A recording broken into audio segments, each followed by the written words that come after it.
The Sawyer Mini is the most versatile personal filtration system available. It's a perfect solution for backpacking, hiking, hunting, fishing, scouting, international travel, and emergency preparedness. At a mere 2 ounces, the Mini fits in the palm of your hand and can filter up to 100,000 gallons of water from any freshwater lake, river, or stream. The Sawyer Mini has a 0.1 micron absolute pore size. It was tested to 10 million parts of bacteria and 1 million parts of protozoa without a single breakthrough.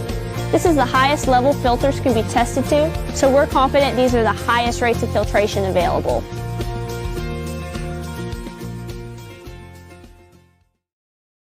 And we're back. I'm Chris Evans, the CEO of Survival Dispatch. Got my co-host, co-pilot, John Wheaton, with me this evening. Below him, Sal DeGennaro. Good to see you, Sal. Good to be here. And our in-house mad bomber, who's on a bombing run right now as we speak. Woohoo! All right. So Sal, we have B-17. There you go. Yeah, you wish. I wish.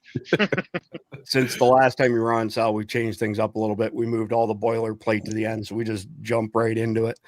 So that's what we're going to start with right now. Actually, though, I wanted to give a quick shout out to these guys here. Flagship Soap Company. Pretty interesting story. I'll tell you all more about it later on. But this is soap that won't kill you. It has no chemicals in it. It's all natural products. And it is a state trooper, actually a homicide detective now in Idaho. Just a super guy. He actually cut his patch and sent this note. He cut a patch off of one of his work shirts and sent it to me and said that he wore this patch for many, many years on the job. Really cool guy, really cool company. Flagshipsoap.com. They didn't pay us to announce that, but the stuff actually smells pretty good too. And I've been saying to my wife, I said, soap that won't kill you. Doesn't have anything in it that your body will absorb and kill you. So that being said, all right, let's get right into this now. All right. So the first one that I've got here of all people actually is from Cat Turd, but he makes a good point here. Let me just get this pulled up. So from Cat Turd, the Biden administration and the Democrat governor of New Jersey are lying through their teeth about the drones over their state, and everybody knows it. Comments from the three of you before we move it on? Well, cover-ups are cover-ups, and in politics, everything gets covered up. And that's the unfortunate thing. Nobody wants to actually tell the truth about any of this stuff, and it's right in line with what we see out of Washington. So I'm not surprised. Any ideas, any thoughts, the three of you, on why they wouldn't want to tell us the truth? You can't handle the truth? Is that the mantra? Well, it's nefarious if they're not telling the truth. I mean, that should go without saying. So if they do indeed know what it is, and they're being this secretive about it, when it's this blatant, people are seeing it all over the place. This is not exactly something happening supposedly over, the skies of Tajikistan or something, right? This is right here in the continental United States. And if they're either so grossly incompetent that they don't know, or they absolutely know, and this administration is so nefarious that they will just hide it in plain sight. Yeah, I've got an article that'll come up sometime during the broadcast that compares this to the whole Chinese weather balloon thing, where they just let it go unchecked, do its business, gather surveillance, waited till it was off the coast before they did anything with it, which, as you just stated, is kind of par for the course for this administration. So what I do want to mention here is that Mike and I have been harping on about the drone threat to our country for a long time, for a couple of years now.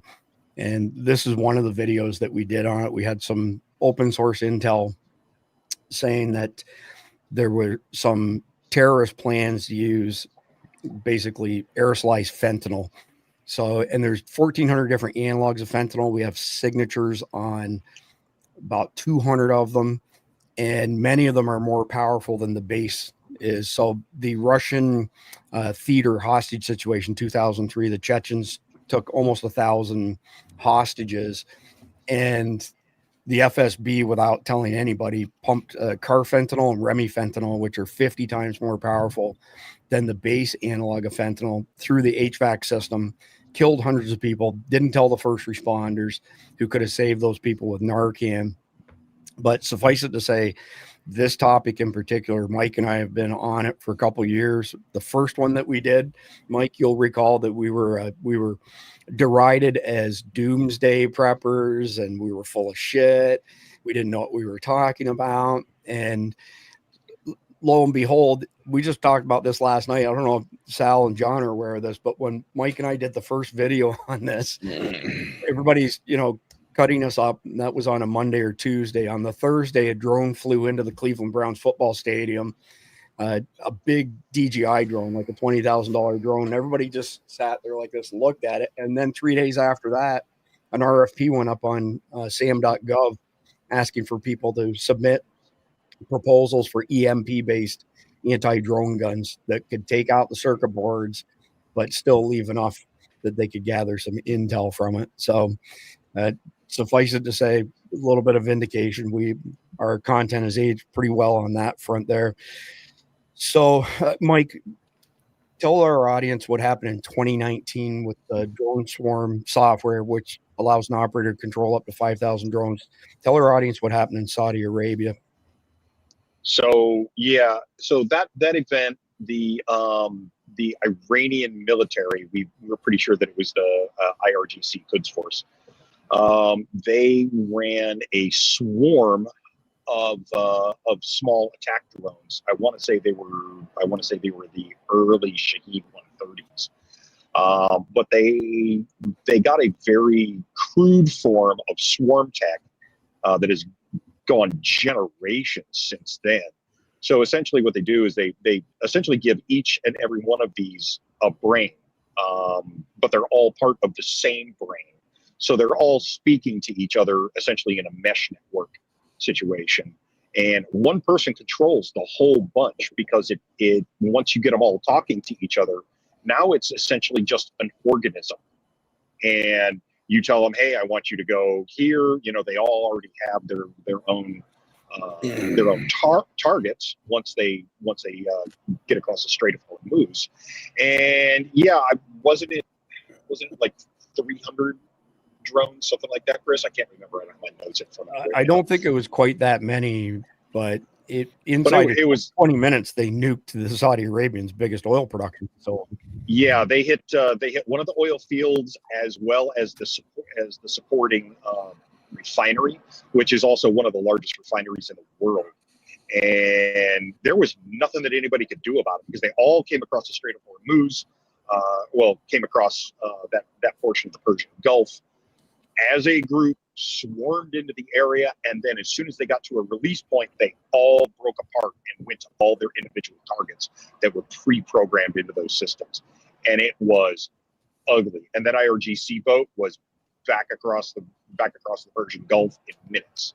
So and now what was that one system that we saw recently that was controlling 8,000 or was it 18,000 drones at one time? It was a mountain of them.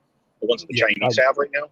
Yeah, I think it was 5,000 that were doing the light show, essentially, all in synchronicity there. Yeah, but just to close the loop on this, so the intel that we found a couple years ago and that we got from sources that we know firsthand essentially said that there were plans to use drones to use aerosolized fentanyl and aerosolized anthrax to attack open air venues. And even if it was dispersed such that, it only killed a handful of people, it would be the old Sun Tzu adage of kill one, terrorize 1,000. And the next piece to that, which there's been really good intel for 20 years now, ever since 9/11, that the next attacks on America will be simultaneous across the country for several days in a row.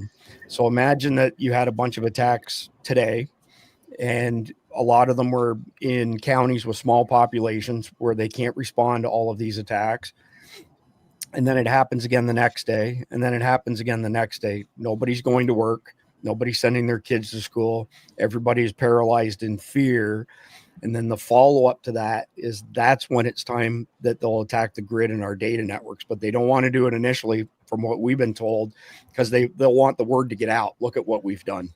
we've crippled and paralyzed America. And there's some conspiracy theories out there that I caught today, basically saying that Russia has been securing the tools and assets needed for terrorists inside of America to launch these. Go ahead, John. Yeah, on the Russia thing, I put up a comment earlier on the last episode of Sean Ryan's show. He has Superbad, the CIA targeter, back on his show. Riveting show. It actually is enough to make you want to go and just beat the snot out of all the people that have been in this administration for the last 4 years. The amount of terrorists that are in this country is insane. Insane. Like, they know of thousands. You realize what thousands can do with this kind of technology? Really, really bad stuff. And exactly what Chris just said, whether it be them taking hostage school buses, a singular school bus, killing all the occupants of the school bus. You do that a couple days in a row, that shuts the entire country down. That kills the economy. Nobody's sending their kids to school on day 2. You do that in combination with some drone attacks from a higher level to show that you have a technological advantage as well. You combine that stuff together, that's probably one of the worst things that we've ever faced in this country. Whole cloth on our actual soil. Yeah, I don't disagree, John. So a handful of things Can I finish? I forgot to say the thing that I started with, the Russia thing, that kind of cued me from saying this stuff. Russia, entities within Russia are supplying and giving these terrorists from the Middle East passage into the country, and they're helping supply them with the tools that they're going to use. Right. They're fighting a proxy war because we started fighting a proxy war in Ukraine. This is the answer for the Ukrainian war. They're going to fight the proxy war right back at us. This is the danger of a proxy war. You start doing it, well, somebody else can do it right back to you, and you won't see the attacks coming.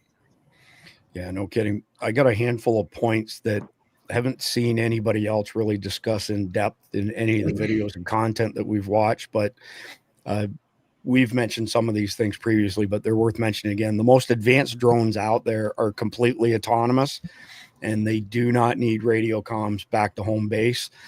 They can fly in underground tunnels like in Gaza, and they're AI powered. They've been given a mission to map the tunnels and to kill Hamas.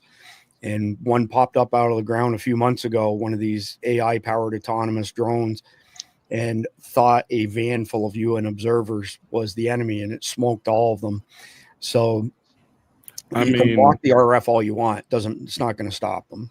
Basically. I mean, UN might be the enemy. Maybe they weren't wrong in their decision there. The systems were set up to cue in on men with beards. Yeah, well, it's a little slip. It's a little bit of a slippery slope on what the Israelis were doing on that kind of stuff. The guys that I was talking to, everybody kind of felt the same.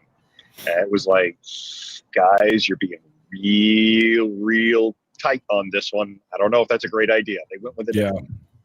Well, I mean, the technology's out there. The other piece to it, though, is that the drones.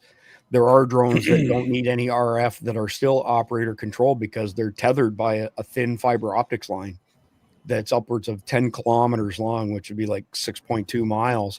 We know the Germans and Russians both have tethered drones right now. So you can take out all the RF you want. The operator is still in complete control of it. And, you know, as far as defenses are concerned, if we're talking open air venue, places like that, pretty much the only super effective defense is mesh nets to stop them from the drones from getting through the mesh nets. But other than that, there isn't really a whole lot of really good answers to the drone problem. We've been bemoaning that for a couple of years now. My youngest son teaches 5-man squads at Fort Benning on what to do if they're confronted by FPV drones. Number one, throw a smoke grenade or smoke bomb. Doesn't help you at all when they have thermal imaging, which most of these drones do. And if that doesn't get the drone off your tail, you're supposed to shoot it down with your M4. Anybody that's been bird hunting before, you're trying to shoot down a small FPV drone this big at, let's say, 100 yards away, good luck with that. Yeah, with a rifle. Good luck with that. Exactly right. Even with full auto fire, you're not going to. No. You're lucky to hit. Yeah, exactly. That's squad volley fire right there. That's your only option. And when there's more than, say, 4 of them, you're boned. Yeah. So the last piece as well that we saw early on in the Ukraine-Russian conflict, a lot of Russian tanks were brought down by this, is the kamikaze drones. They're loaded up with whatever explosives. They just fly into the vulnerable part of the tanks. So the Russian tanks had a problem with the turrets having some weak areas, and these small drones would fly into the turret, explode on contact, and kill everybody inside the tank. So, the problem, real quick, let's address this. Sarah says shotgun. That doesn't work. Bird shot's not strong enough to take down a lot of these drones at a longer range. And slug is basically just a large, it's just a large bullet. It's not as fast as an actual rifle bullet. It's not going to, like, if it hits, it's going to do damage. But, buckshot, maybe, but you only have, 7 or 9 balls in there. I just don't think that's a reliable or realistic option against these. They're too fast. Well, and we bought some of the Skynet drone defense shotgun shells, and I was all excited to test them when we were at our cabin in North Georgia, and somebody beat us to the punch by a couple days, and they failed. It was like absolutely horrible failure, and I'll find them. They're here somewhere on one of my shelves, but essentially it's a shotgun shell where you have a lead component that's split into 5 pieces that spreads out like this. And each of those pieces is attached to a net. So the idea is kind of like a Spider-Man type deal, wrap it around the drone and bring it down. But they did not perform well at all. So anyway, moving on from there, just all these, there's all kinds of different theories out there. And we're going to tell you, what those different theories are and where we got them. But one of them that's been thrown around a fair bit is the Project Bluebeam. So I'm going to bring up an explanation of this right now. And I'm going to tell you right now, I don't believe in this one myself. If everybody else does, that's fine. But Project Bluebeam is a conspiracy theory proposed by a Canadian journalist in the 1990s. According to the theory, Project Bluebeam is a covert operation supposedly orchestrated by NASA and the United Nations to establish a new world order through the manipulation of religious beliefs. The theory outlines 4 steps: the breakdown of all archaeological knowledge. This involves discrediting current religious beliefs through the reevaluation of archaeological findings, potentially using blah, blah, blah. I don't really care about that. Number 2 is the big one here, though. A massive space show in the sky. Utilizing holographic technology, this step would project images in the sky of various religious figures tailored to the predominant faith of different regions, creating a scenario where people believe they are witnessing the return of their Messiah or Diddy. And there's some expansions on that suggest that this holographic technology could be used to, display aerial, aircraft that's like super nimble, so on and so forth. Literally, though, just before we hit the go live button, my wife and I were outside. Her Ring app went off. I think she texted me a screenshot saying that there were 6 large drones spotted not too far from here. We went outside and we saw more than 6, and we saw 2 of them coming towards each other like this. We have this on video, and I think she texted it to me like this. They went past each other at a high speed, and then one of them did a 180 and came around and tucked right in behind the other one. It was a maneuverability that you would not see from a typical aircraft at all, and it literally turned on a dime. So I'll go John, Sal, Mike for your thoughts on Project Bluebeam. Well, let's just say this as a man of faith, I don't buy any of that crap. You're not going to actually, people that actually truly believe, you're not going to convince them with light shows in the sky. I'm sorry. They've been trying to discredit biblical happenings for decades now, if not centuries, and they've only proven that they're more actually accurate than they've disproven. So it's kind of a bunk idea, in my opinion. Now, is the technology getting there? Yeah, probably. But I think that because people are so aware, because there's so many people that own this technology on their own, they're going to be skeptical of anything they see in the sky. I mean, I just saw a video the other day of a Christmas light show. It looked amazing, done with drones. It was like 5,000 drones, and they were doing this Christmas light show. It was incredible looking, and they could do all this different designs and stuff. but people are aware of this stuff. So I don't think a lot of people are going to buy it. Yeah, I'm with you. Sal, what do you think? Yeah, I would agree with that. The issue is also that in general, when we talk about these forces at play, religious people are inherently the enemy of the globalists, right? Mm-hmm. So, any machinations that they come up with fool their own does not fool religious people. That is generally the population that stands in opposition to everything that they try. So if it's a matter of trying to win leftist over to believing in any kind of deity, I think that's pretty hopeless. For leftists, their deity is government. So I think it's a no-go. I don't think at this point, and this goes way back. The whole idea of technology, of aliens. There's been for decades the argument that aliens had a lot to do with biblical things. For example, when the Israelites left Egypt, they were led during the day by a pillar of fire. At night by a pillar of fire, and during the daytime, a cloud. For a long time, that was the prevailing saying. But in the actual language that it comes from, the translation is actually shield. And maybe you've heard this. So a lot of people say, "Oh, well, it was an alien spaceship." So this trying to discredit religion through technology or even alien technology. This goes way back. So I don't think there's going to be much here. Yeah, good input, Sal. Mike, your thoughts on Project Bluebeam? So do I think that it is practical in the West? Absolutely 100% not, for the exact same reasons these two gentlemen put out. 100%. Now, that being said, what is the unstated goal of most major overly organized religions? By that, I'm talking about the Holy Roman Catholic Church. I'm talking about the mullahs in Alexandria. I'm talking about the big hardcore religions with billions of followers underneath them. Those billions of followers, the vast majority of them, right, 10,000 to 1, are living pretty ignorantly, right? Now, so if I were to take something like this, and I'm just playing devil's advocate here, if we were to take something like this, pop a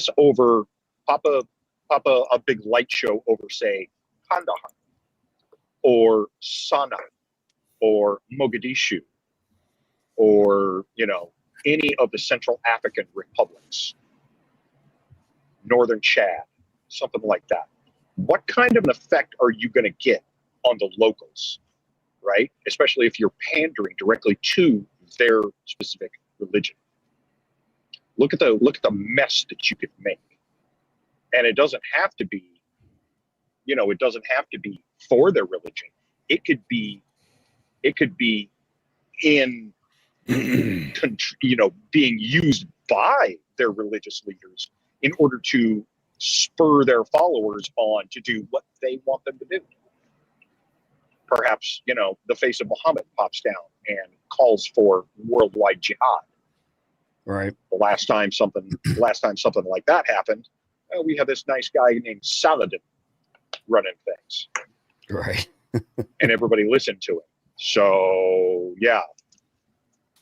All right. Just my 2 pesos. Just to speak to that a little further, what's interesting though is Islam throughout its history, the religion is weaponized obviously by one war leader after another, similar to Catholicism in the Middle Ages. The thing is though, both Islam and Christianity point to a final coming of Christ. Both religions do, right? So I don't know. Muslims especially tend to be very resistant towards anything that pops up as like a false prophet. They believe that Muhammad was the final prophet. So, unless it's something happening over the Holy Land, hence one of the reasons there's this ongoing turmoil in the Holy Land. I don't see them being any easier fooled by things than religious people in the West. I just don't see it happening. Weaponizing text of the religion is what those leaders have always done. I think fabricating like the return of Christ somewhere is a stretch too far. Again, I'm just not. I get the devil's advocate angle. I'm just not seeing this turning into much. I agree. So our in-house CIA operative, Jeff MD, has joined us. Good to see you, Jeff. Thank you for swinging by. So are you familiar with Project Bluebeam at all, Jeff? No, I read it in the brief. I'm really not that familiar with it. No. Okay, fair enough. Then we'll move on from that. We were just wrapping up discussion on that point, but this screenshot right here, this was the ring notification that my wife received, approximately half an hour ago. And again, just before we went live, we went outside and witnessed a bunch of, aerial activity. Some of them, you could hear them. They sounded like regular planes. We do have an airport just over that way. But the one in particular that did that U-turn, 180-degree U-turn, just in the blink of an eye, that was not a normal aircraft. And when I've got a chance here throughout the evening here, I'll try and pull that up from the text that my wife sent because she took all the images of that. So we'll move on to the next one here. And I thought this almost immediately. This is like the Chinese balloon 2.0, where they're just dismissing it completely. And on a funny ha-ha side, we did a video on the Chinese spy balloon, Jason Sawyer, Lane Kelly, and myself. And it was one of the flukiest, funniest things I've ever seen happen while we were shooting content. So we showed the boys shooting a gun. I think it was a 6.5 Creedmoor, and we were using a balloon to represent the Chinese balloon sort of thing. And the funniest thing happened is Jason Sawyer kicked the balloon off camera just as Lane was saying, you see this yellow contraption over here? It draws weather balloons to it. And that balloon shot straight out, did a U-turn, came right back to this yellow pole and showed how effective rednecks are at taking down these Chinese balloons. But I'll give everybody a chance. Start with you, John. This seems like the same MO that this administration pulled with the balloons. Yeah, well, let's just call a spade a spade. This administration is not in control at all. At least Biden is not.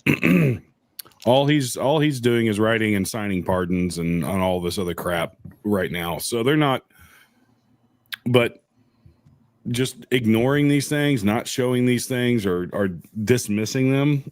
Yeah, that's a big deal. I talked about the border and how many terrorists have come across just a little while ago. This is a administration that has mismanaged every level of government for 4 years. That's and we reap the reward of that. We're probably going to continue to reap the reward in the method of terrorist attacks over the next few years because of the people they've let in, and we don't know where they're at. And yeah, the CIA sure can track them and all that kind of stuff, but they're not. These are highly trained professionals that have been trained for a purpose, and they'll fight to the death to be successful in their mission. Yeah, exactly. So they don't care. I was just going to say, I'll go to Sal next, then Jeff, then Mike. So how does somebody like John Kirby say that there's no evidence to suggest that they don't pose a national security threat, but they don't know what it is? How do you draw that conclusion? It sounds like bullshit to me. Well, so it either speaks to complete incompetence or, absolute, a nefarious agenda here. Maybe the drones are searching for every last trace of the P. Diddy and Epstein list. I think maybe that's what's going on. So until they find and dispose of those lists, there'll be drones in the sky that nobody knows what they're doing. But joking aside, I don't know which is scarier, that it would be this nefarious that they will not admit to anything that's happening, or do they legitimately not know? And with the incompetence that this administration has brought in, that's the scarier thing yet.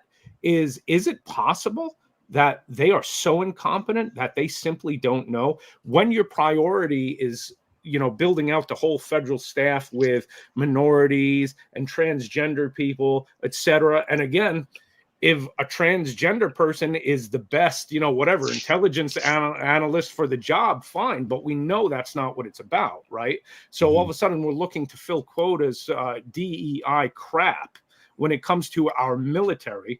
We might be at the point where we are actually this incompetent and just sitting ducks for any bad actors around the world. That's a scary thought. And think about this too. There's a quote from the movie The Dark Knight, and I don't like to quote movies too often. Well, let me not lie. I actually do like to quote movies, but where Alfred's talking to Bruce Wayne, and he says, in their desperation, they turned and embraced a man they didn't fully understand. And I think that the Democratic Party and the left in this country, in order to try and defeat a man that they could not figure out how to defeat, they have embraced people that they don't understand what they're actually capable and what they actually want to do. Because they'll kill them just like they'll kill us. They don't give a crap who they kill. For sure. They want to kill everybody. For sure. Jeff, I want to get your thoughts here, simply based on the fact that you worked for the federal government for 26 years. What are your thoughts on them saying that we don't know what it is, but it's not dangerous? Well, that's just stupid. I can believe them when they say they don't know what it is, because this administration has been stocked to the rafters with stupid people. And I think part of it is, I don't think they're taking it that seriously. I mean, if it's a drone and they said that, yeah, we've been above it in a helicopter, you just drop a net out the helicopter, tangle the rotors, and down it goes, and you see what it is. But one of the things gets me about this is they're like, oh, there are these evil drones that are going to be doing all this stuff, and they're nefarious, and they're flying over sensitive areas. If that were true, they wouldn't have lights on. Right? Because the thing about stealth is you don't want to be seen. You don't put lights on. Now, if you're trying to disguise yourself as a civilian aircraft, yeah, sure. But then you're going to fly in pretty much a straight line like a civilian aircraft does. I'm thinking this is going to be, when it finally comes down to it, they're saying, oh, they're the size of an SUV. Well, no, they're the size of a hood of a car. It's probably going to be a government thing of some sort. And the other question is, why New Jersey? If you're trying to gather intel, well, a hell of a lot better places to do it than New Jersey. Now, if you're trying to gather smells over Elizabeth from the refineries, that's a perfect place to do it. But yeah, I don't see this Iranian mothership off the coast. That doesn't make any sense to me, because there's nothing in New Jersey that makes it a special target. I have a feeling this could be somebody local, maybe a bunch of somebody's local who are flying around drones when they shouldn't be, or it's going to turn out to be, Amazon delivery drones or God knows what. So there was somebody in the news cycle today that said some of the drones that are being spotted in the sky are people with private drones that are putting their drones up to see if they can see the bad guy drones. Like, it's just like a compounding. It's like Bigfoot. Once somebody sees it, 10 or 12 other people see it within the next week, right? So right. Yeah, and there's something up there. They've got video of stuff up there. But when someone is sitting on the ground at night looking at something, saying it was the size of an SUV, based on what? How do you know that? If it's at night and it's, hundreds of yards or even, half a mile away, it's very difficult to determine the size of something like that. There's nothing in there to compare it to. There's no reference. Can confirm. Better if it's the size of an SUV, because if it says, yes, it's the size of my kid's quadcopter, people are going to go, eh. Yeah. For sure. Yeah, I can confirm that, Jeff, because I used to work on flight lines at night. You know what a 707 looks like just seconds before it lands? 2 lights in the sky. Yeah. That's exactly what it looks like. Yeah, good point. Mike, what are your thoughts here? Do we know what these things are and they're keeping it secret, or is it just incompetence? Well, based on the size videos that you were showing last night, I mean, God, that last one that you showed was clearly a 737. The lady was like, no, it's 4 different drones. Lady, I can see the outline of a damn plane. Come on. It says Boeing on it. Right, exactly. Well, we don't want to. I mean, if it's going to be Boeing, it's going to be multiple pieces. But the whole situation that we're looking at right here, and I'm gonna refer just to the Biden administration in this case, because we know the deep state is doing their own thing behind the scenes. But as far as the administration is concerned, I'm immediately reminded of Hanlon's razor in this situation. Never attribute to malice that which can be adequately explained by stupidity. Yeah.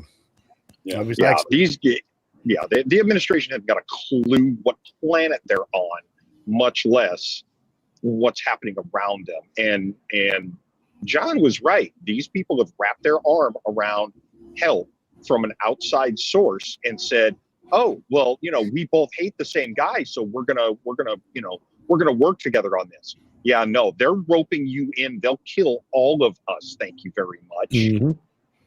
Yeah. Just for perspective, remember, New Jersey is the same state who believed the War of the Worlds broadcast in 1935 or whatever it was. Even though they broke commercial breaks and said, "No, word from our sponsor."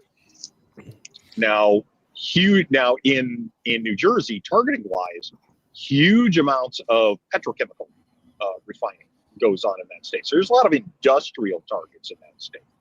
So just, throwing that out there for perspective. Yeah, fair enough. So I'm not going to bother playing this video, but it's basically another video. They say they're the size of flying cars. You can't really tell from the video. But I mean, this is the only reason I really put this one in the brief is because it showed an additional state. So we've been hearing about PA, New Jersey, New York. Now we're seeing them here in Florida. They've been in California. Mike, what's the base again that they were flying over that we discussed last night near Temecula? So they were flying near Temecula, and anybody that knows that area out there knows that that's fairly close to the Skunk Works. And let's face it, the contractors there at the Skunk Works have a wonderful tendency of flying really weird stuff in that area. Interesting. I mean, starting with a wobbly goblin, the old F-117 Nighthawk, stealth started there. So yeah, the weird crap that comes out of that freak show out there, who knows what's flying around over there? Which is why it really leads me to think that we may be dealing with a bunch of defense contractors that are just mixing the air up real good because they want to get their contract plus ups on this NDAA that hasn't been signed and is usually signed before the Thanksgiving break. All right. That's just me. So this video is 14 minutes long. I'm not going to play the whole video. Just a quick reminder for y'all. If you go to patreon.com/survivaldispatch, sign up for a free membership and you get the briefs for all of our episodes, has all the links. So if I don't play an entire video, you can use that to go find the video and watch it on your own afterwards. But we'll play just a little bit of this video. Hello, 2024, and welcome to the Real GS News Channel. All right, here, guys. And I just posted a video not too long ago. You had the White House put out an information that there's no drones. That there's no. This guy's kind of hard to listen to, so I'm going to fill everybody in on this. This heat map is all of the locations where drones were spotted, and basically that's a ton of them. I don't know how many are on screen, but call it 24 at least, sort of thing. So the numbers have been fairly large. I've seen some numbers as high as 50 in one location. Again, I can't swear to the veracity of that, but it's quite a few, which makes it shocking in itself. This video here is only 2 minutes long, so I'll play it instead. And see this, a drone flying above your home. Sightings like this one are becoming more common and causing concern for many across the country. There have been several sightings like this one in New Jersey just this past week, and lawmakers there are now calling for a limited ban on drone flights. The public receives answers about those sightings. News Corp's Dominique Moody spoke with a Maryland woman who reported seeing several drones over her home this week. There's a drone. They're all over. You're supposed to report him to the FBI. We see at least 3 to 5 different drones in the sky. I was shocked. My mouth dropped. These videos were captured by Autumn Stasuli on Monday night outside her Bowie, Maryland home. It had green lights and it's red. And now it's red. The discovery came moments after Autumn says she and her sister were talking about another pair of drone sightings in New Jersey. She says she's lived in Bowie her whole life and has never seen a sight like this. It was very unsettling afterwards because I'm like, oh my goodness, it's happening here in Bowie, Maryland. Why Bowie? Bowie is such a quiet town. This isn't the first time mysterious drone flights have caught the attention of the world. New Jersey lawmakers say several sightings have been reported throughout the state. On Tuesday, House members, a part of the Homeland Security Subcommittee, questioned FBI leaders about the New Jersey drone sightings. It's concerning. It's frustrating. You're telling me we don't know what the hell these drones are in New Jersey are? Is that correct? That's right. It's crazy. I mean, that's crazy. New Jersey lawmakers have called for a limited ban on drones inside of the public receives an explanation, while lawmakers say better oversight is needed. I think it's going to be important for the federal government as well as state and local governments to take a look at what sort of protections we need to put in place to protect, regular citizens. As for Autumn, she, like others, would like to know what's flying up above. You don't know who is controlling them, who's sending them out here. Are they coming from another country? In Bowie, Dominique Moody, News 4. Go ahead, John. Yeah, there's a little Easter egg in there in that whole report. What do we need to do to protect people from these drones? Ban drones. Ban drones. It sounds like something else we're all enthusiastic about, huh? I had this thought earlier today when I was reading through some of this brief. What if this is just some kind of scheme, and put your tinfoil hats on, for them to try and get drones banned? Because drones are another method that people can actually be citizen journalists. Yeah. Just like, what are they doing with the healthcare CEO murder? We got to ban ghost guns, guys. It's a ghost gun. It's a ghost gun. This guy had no criminal record, could have bought a gun at any freaking gun store in the country. Wouldn't have freaking mattered. But what do we do? It's about a narrative. I don't know. But that's just where my brain goes. When I hear any kind of politician or public official start talking about what do we need to do to protect people? Well, that's Benjamin Franklin. If you give up liberty for security, you get neither. Well, the thing is, protect them from what? Has anyone been hurt by these drones? Have they crashed into somebody's house? Have they collided with an airplane somewhere? No. I think you're right. I think it's much ado about nothing until it, and I hate to say this, and it's going to sound Pollyannish, but until you prove that it's nefarious, it's innocent. Because odds are it is innocent. Probably could be some kid flying their drone. People get upset. So what do? They fly twice as much the next night just to get people spun up. People are trolls out there right now, guys. Yeah, and in the 60s, my brother-in-law, they got a bag from a dry cleaner and made a little cross out of straws and put candles on it and lit it, and it would drift across the town at about 200 feet in the air, and it was these mysterious lights, and everybody thought they were space aliens. It was a frickin' dry cleaning bag and some birthday candles. And they did it every night for like a month just to get everybody spun up. And I go back to narrative, and I'm trying to, I'll shut up after this, but they always look at who's the people putting this out. The Republican congressman there. Do you guys know who that was? Tony Gonzalez. He's just a piece of crap. He's a piece of crap rhino. He's the one that Brandon Herrera ran up against in Texas and really actually won, but they cheated their butts off in that election. And he's a piece of crap. I don't trust anything any more than any other Democrat. He's basically a Democrat.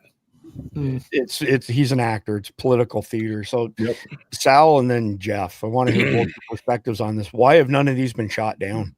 Yeah, I mean, now that we're discussing it, if it is indeed a conspiracy of some kind going on, we see that drones are now playing an integral part of 21st century warfare, right? Mhm. The same kind of global elites who want to take your AR-15, they don't want to take it to prevent mass shootings. Okay, if we look at the amount of people killed with AR-15s compared to handguns in this country, it's a joke. It's literally about the safest implement that's sold as far as how many lives it takes in continental United States, right? Any kind of kitchen cleaners kill far more people every year. Yep. So we all know why they want to take rifles. They don't want you to be able to resist tyranny. So we can see what drones have become in modern warfare. Ukraine has especially pointed to that. I could absolutely see a PSYOP being used to say, hey, we got to crack down on these things and you need to be highly regulated to buy any kind of serious drone, blah, blah, blah, all the same kind of crap. So if it is nefarious, I would bet my money that's where it's at. So buy a drone, ladies and gentlemen, before you can. Right. Jeff, your thoughts on why none of these, if they're posing a threat, why haven't we knocked any of them down to see what the hell they are? Well, and one thing, the FAA, there are rules. You cannot shoot down a drone. They are treated like manned civilian aircraft. There was a guy in Florida last week, got a 9mm and shot at a drone that was over his house, and it turned out to be, I think it was a Walmart package delivery drone, and he damaged it, and he got arrested and put in jail. You can't just go shooting shit. But is it a good way to maybe, hey, we got to crack down on drones, we got to regulate drones? Yeah, absolutely. And you think of what people can do with drones. You can do, you can kind of surveil your own neighborhood. You can actually, when the police are doing something, you can fly a drone over and see what they're doing. And if they're doing something wrong, you can catch them at doing something wrong. If the government is doing something, behind a gate or behind a fence and they don't want anybody to see it, you fly over with a drone, you see it anyway. So the people, and I hate to say this, it's like, people with something to hide want to hide it, and they don't want you to see it. And if the government was being, that's why you need transparency. Yeah, you don't want to fly and somebody look through their window, their kids are in the backyard, that kind of stuff. I get that. But for the most part, hobbyists are just zipping around their drones, and people don't like the idea that it's happening. Well, get over it. People are also zipping around in cars, and back when people rode horses, they thought cars were a nuisance. Well, now people think drones are a nuisance until they get their own, and then they're fun. Yeah, fair enough. So this next video that I'm going to play, the only reason I brought it up is because FBI is saying out of an $11 billion budget, they only have 500,000 left to see what's up with these drones. What did you say the FBI was spending on counter drone? My budget that would specifically include the technology that we use. Is it 500,000? It's 500,000. What? That doesn't seem nearly adequate. Why do you feel like there isn't a push within the FBI to keep up with modern warfare and modern threats? So we're what is the budget for the FBI right now? Roughly 11 billion. Okay, why do you think as warfare changes, and as you know, sir, warfare is changing? What did you say the FBI was spending on? So, John, what are your thoughts on that? That's like not a lot of money in this day and age. It's not, and this is, in my mind, this is the military industrial complex trying to get more money so that they can make more of whatever weapons they want to make, because they realize that the next administration is not coming in. I'm not saying Trump's not going to build up the military, but we're going to cut spending. He's going to do similar to what Milei did down in South America. He's wanting to get our budget under control. He's wanting to get us out of all of this other crap. So these guys know that they've got to make this into a massive boogeyman. Now, I'm not discounting the fact that drones are an integral part of modern warfare. That's been proven over the last several years that they are a very effective weapon, especially against ground troops. But we also have to think, what is what is the goal of the military industrial complex? To get more money from the taxpayers. So you create some sort of crisis, even though it may not even be a crisis. What did Rahm Emanuel say? Never let a good crisis go to waste. Even if it's a fake one, you never let it go to waste. Maybe it is a bunch of kids flying drones being stupid. Well, what can we use this to enact some sort of getting more money or more control over people? It's all about money and control, money and control.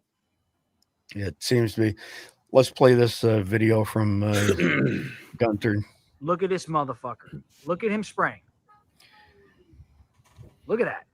Have you guys caught this one that shows all the spraying? Look at that. He is spraying the sky again. Bro, this is fucking crazy, man. Look at this guy.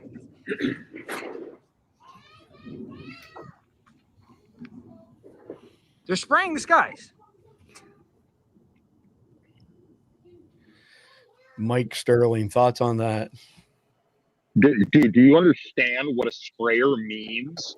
Well, obviously he doesn't, but yeah, he's spraying the skies. No, what he's doing is he's distributing something into the sky that's going to eventually trickle down onto your face.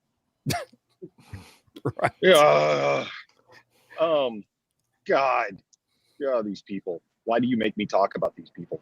I think you do it just to piss me off. I mean, they're like we discussed last night. There's a lot of industrial and agriculture drones out there that can hold all the way up to a 225 gallon aquatin of fluid. I mean, it's a huge amount of liquid that you can spray on one of these things. They can't get very high with those things, but man, I'll tell you what, they can haul a lot. And if you cut that load down by say 100 gallons, and you even cut it down to say 50 gallons. Say you fly over a city with 50 gallons of some form of nasty methyl ethyl triple gooey death dip and spray it all over the faces of all these people looking up like a bunch of turkeys in the rain, then, what do they expect? The stuff is there. Well, that's what's coming. So if it is indeed a push to clamp down on drones, then that'll be the next stop, a terrorist attack of some kind that, a drone is used, right? So everything that is a force multiplier for an armed population are rifles. We know they hate night vision, right? They hate body armor, right? Drones is the obvious modern target. So, as far as I'm concerned, I think we solved the riddle, guys, if it's nefarious. It could just be, the administration is this inept and it's a bunch of kids dicking around. But if it is nefarious, I think once we heard that one clip where the city council is suggesting having at least a temporary drone ban, I think that says it all. Well, and we discussed just last night a lot of this stuff. And drones over the last 2.5 years have begun taking a integral niche spot in the prepper community. And then that spot's been spreading. And because people are actually seeing what the utility of having their own poor man's Air Force is. And they're taking the lessons that are coming out of Syria. They're taking the lessons coming out of Mali. They're taking the lessons coming out of Burma, and they're taking the lessons coming out of Iraq and Israel. Man, it's a thing. It is a thing. You get your poor man's Air Force, it is a huge force multiplier for you. Yeah, I mean, think of it in just the hands of it. Say you have a community of like 12 families and everybody has their own drone in a prepper community. That's a lot of intelligence you can gather on people coming in, surveillance you can do. Yep. Well, I also look at, you create a crisis so you can solve the crisis for a price. Just look at who's going to come up with anti-drone technology. Every police force should have their anti-drone drone, and we happen to sell the best one. Also, if you want, you don't want people communicating openly like we've seen with social media. So they move to they make the social medias crack down on people. and censor them and deplatform them. This is basically airborne surveillance. Who has a monopoly on that, or had a monopoly on that for the most part? The government contractors, that kind of stuff. Well, now anybody can do it. Well, they don't want that. They're no longer exclusive. They want, if you have something, you want to be the only one that has it. Mm-hmm. They want to maintain their monopoly, and drones are undercutting the power of police forces, of intel services, of the National Reconnaissance and NRO, any of that. Yeah, they're losing their exclusivity here because somebody, well, I can just put up a drone and get better pictures than you're getting from your spy satellite. Yep. So watch for when they say we need to register drones, we need to regulate drones, we need to limit the drones. Yeah, just wait, that's coming. Well, the U.S. government does not like competition. Just ask the mob. Exactly, and the democracy of technology has been a game changer in the modern world, right? Look at what internet communications of every kind, social media, things like the Arab Spring, all of that turmoil in the Middle East. These things allow the populace to fight back against dictatorships. So drones are definitely the new hot item as far as that is concerned. You look at the capability it's given now to, and we've seen it all through history, right? In Vietnam, in Afghanistan, you have guys with rifles taking on the most advanced militaries on earth, right? The drone is now becoming an integral part of modern warfare. We already see it in action. So any kind of crackdown coming for it, I think, is inevitable. And I will just tell everybody this. Expect that from, again, the same people who push to ban your guns and your night vision and your body armor. It's going to be from that side of the aisle. Yeah, that makes total sense. So I brought this video up for two reasons. Number one, there's a community note that's been added to it that says the video shows commercial aircraft on approach to the runway. So there's lots of these videos floating around out there that are exactly this right here. This is just regular traffic. There's nothing nefarious to it whatsoever.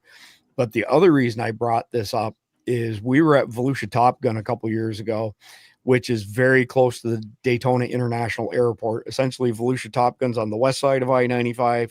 The airport is immediately on the east side of I-95. And there was a crew there that the owners had hired to do this commercial, and they put a drone up, and Smokey Bear was there in the blink of an eye. What the F do you guys think you're doing putting drones up near the airport? It was an eye opener. So if you're going to put drones up and you put them over top of LaGuardia Airport, my point is that if those were drones over an airport, they wouldn't be there very long. Correct. So, just as an example there. All right. So moving on to the next one here.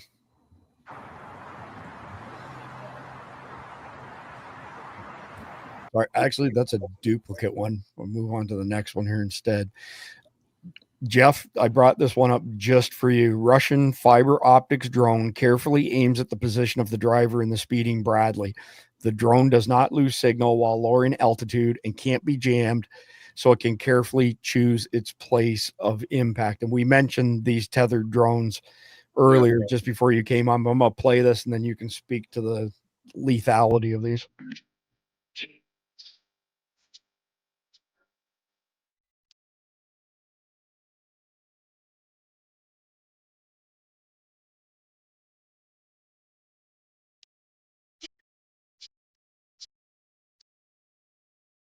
And poof, that's it, done, just like that. So, They have the trail of fiber optic, very thin fiber optic cable behind them so that they can't be jammed because their signal is not going out over the air. And the Germans developed one that I think they provided to the Ukrainians as well. That it was basically like an old tow, but instead of a missile, it's a drone. Mm-hmm. So Jeff, while you've got the stage here, speak to this style of drone here. So this is a new drone overflights alarm Germany. Since the end of November, suspicious drone flights have apparently been detected over industrial plants and over the U.S. base in Ramstein. The authorities are investigating, but have so far been largely powerless. The drones are targeted at the Chemcoast Park, Industrial Park, Nuclear Power Plant, Liquid National Gas Terminal, locks, and the Kiel Canal. According to security experts, they were military drones. Yeah, though there's several countries make drones that kind of fit that general delta wing profile. Iran has them, China has them, I think Israel has them. It's just an efficient design, so it's fairly common. But yeah, if someone's mapping your country and doing target analysis and they don't have spy satellite capabilities, like say, I don't know, Iran, this would be a cheaper way to do it. And it's actually more responsive. It's as responsive. You don't have to worry about a satellite being overhead in orbit. You just fly the same there when you need it. It could very well be that. They're just doing target analysis. Anybody else want to comment on this one? Well, I was going to comment on the last video real quick. Imagine if we started outfitting drones with depleted uranium charges. Bye-bye tank. No tank stands up against that. Like, that's what the GAL and the A-10 uses to just melt tank armor. And a big enough charge, which these, like, a depleted uranium shell, a 30 millimeter, is not very heavy as far as a projectile goes. Very small drones could carry that payload. Oh, yeah. So I'm pretty sure Mike wants to weigh in on this.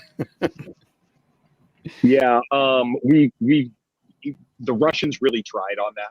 They really, really, really did. They actually built one of the 125 millimeter heat rounds for the 125 millimeter main gun on their tanks, with a depleted uranium cone on it, and it's fluted because depleted uranium is brittle, unlike copper.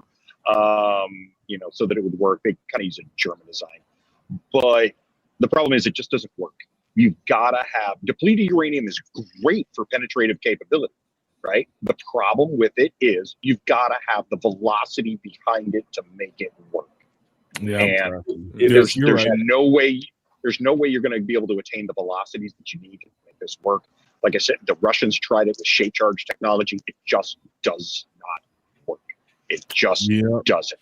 The thing is, you don't need that. You're hitting the top armor on a tank. The top armor is not going to be a composite armor, and the top armor is the thinnest armor on the vehicle. You don't need something like that. Stick with something cheap, a nice. I mean, I've seen a lot of like RPG-22 warheads just twisted over. Or heck, I've even seen RPG-7V warheads changed out and used for this purpose. They work great. It's low tech. It's cheap. Keep running it. Just because it's not as cool doesn't mean that you shouldn't keep working it. It's ugly. It's clunky, and it works great. It's nothing but an anti-tank missile at this point because it's a tethered guided missile. They work. Yeah.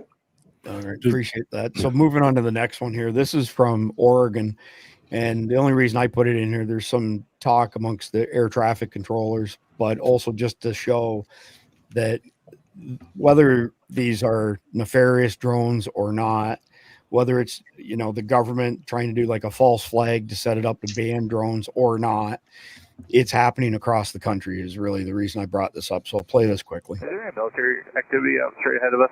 No, we're not seeing anything. I had another one reported like 30,000 feet in the Eugene area. We're not sure what it is. Yeah, there's lots moving out there. We're seeing 3 or 4 targets. They're all altitudes, up and down. It's pretty crazy. There's one way up high and one about my altitude, moving in like a circle, like a corkscrew pattern. Visually, I have eyes on what looks like an aircraft strobe that's at my 2 o'clock and 22 miles at my altitude. He looks like he's moving towards, it looks like it's moving towards the north.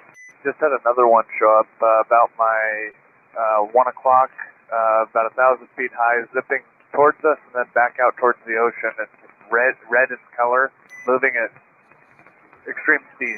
You are cleared to maneuver as necessary, left to right, to avoid the UFO out there. So, John, I'll go to you first just because you're Air Force. Thoughts on that clip as far as the conversation was concerned? Well, they're clearly concerned about something that's rather odd. But well, the angle I was getting at, and the reason I mentioned you being in the Air Force, how often did these types of reports happen as far as our pilots are concerned, seeing stuff that was unexplained, but in the end amounted to nothing? Well, there's always odd things. It's kind of like we saw the, was it Navy that saw the aircraft or the object flying in the sky a few years ago that was not moving in normal ways, or at least they said it wasn't, taking maneuvers that were basically impossible for any known aircraft.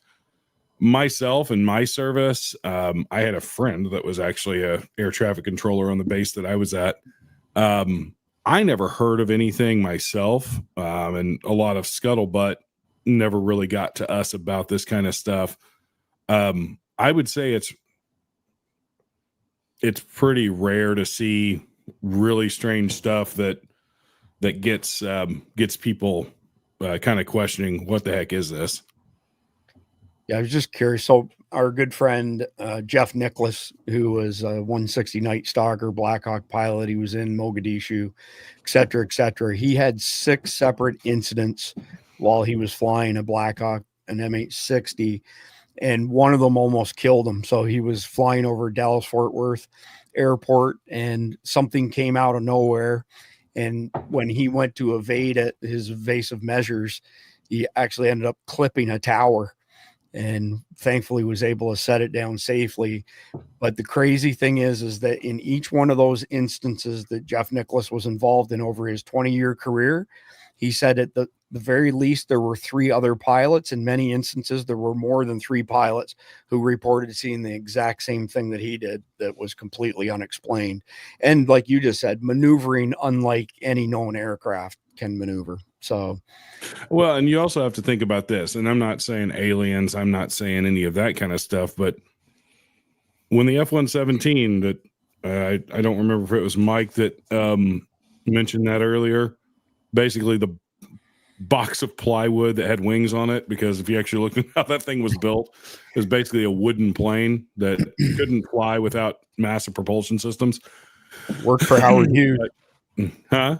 I said it worked for Howard Hughes. Well, but when that thing came out, dude, it was almost to its retirement age when the Gulf War happened.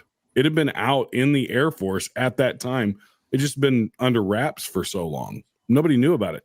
So is there a chance that somewhere in the military or something like Skunk Works, there's something that people just don't know about and they're seeing it, in flight? The best opportune time to fly those kind of things would probably be at night, where people can't see it with the naked eye.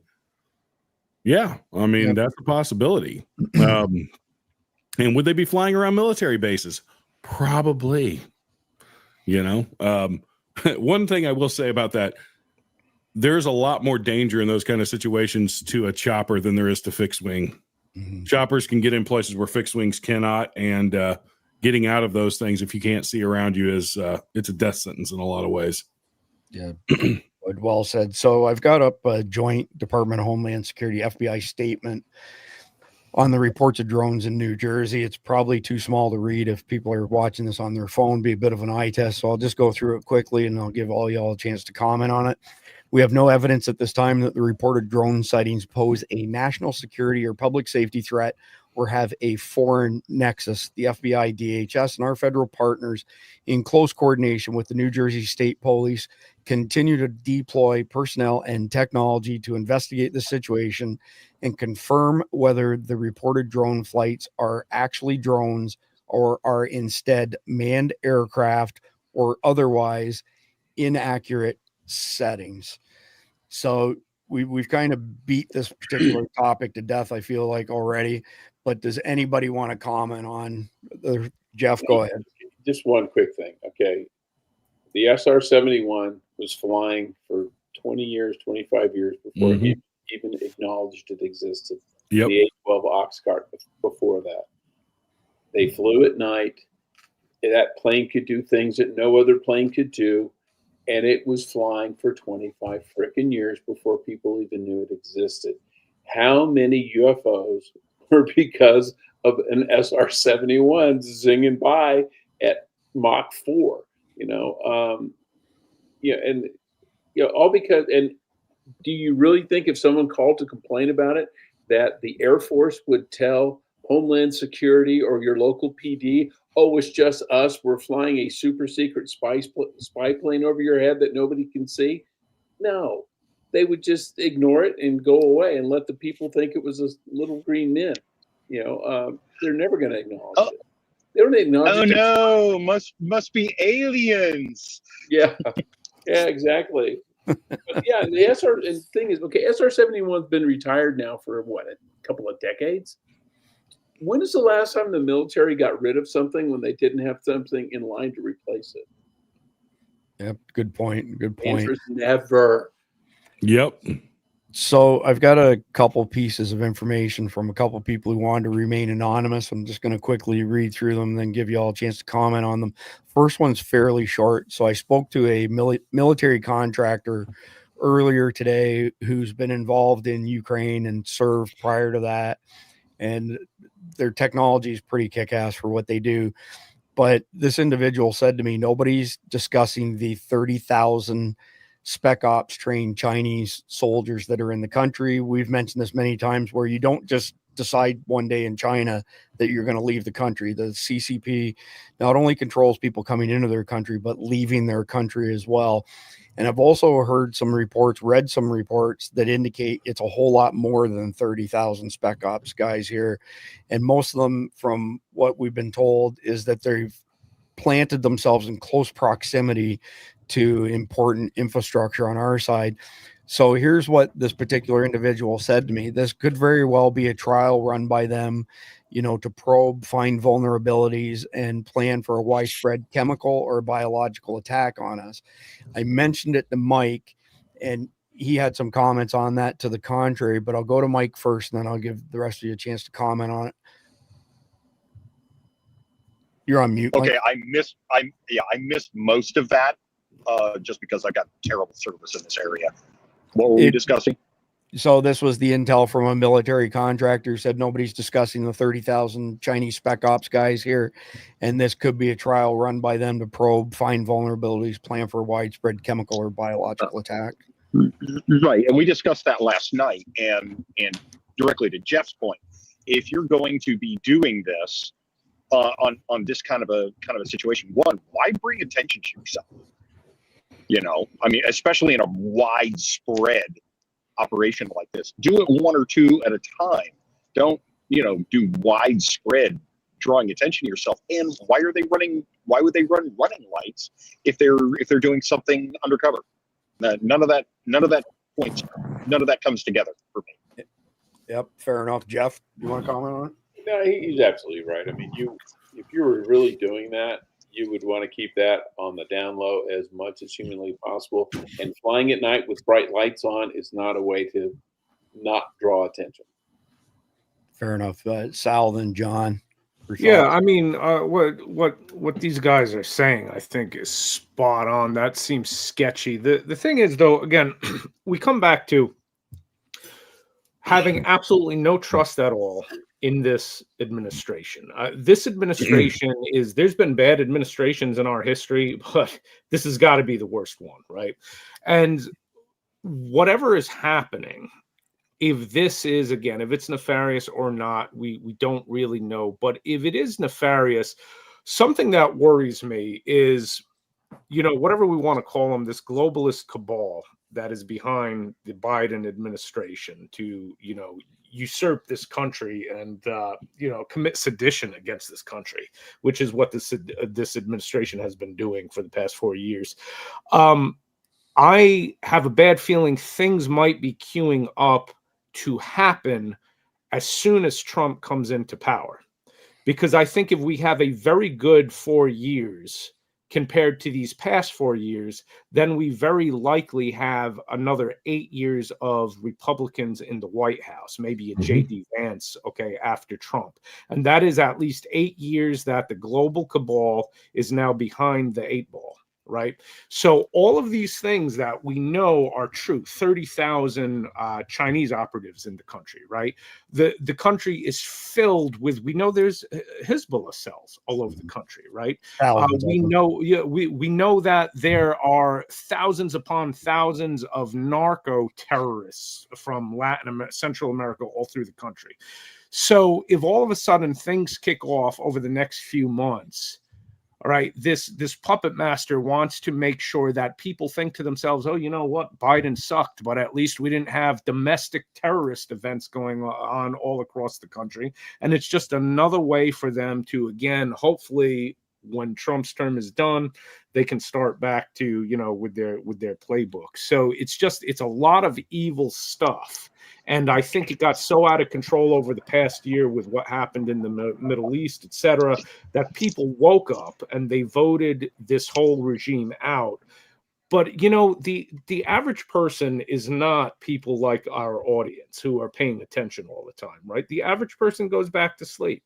And the only thing they will see is now if we have to pay, the bill comes due now. If the bill comes due in the Trump administration, the average idiot is not smart enough to figure out, no, it's because of the 4 years of a wide open border and all of this treasonous stuff that has happened that set that up, right? So I just see this as yet another potential maneuver that's bringing us closer and closer to that.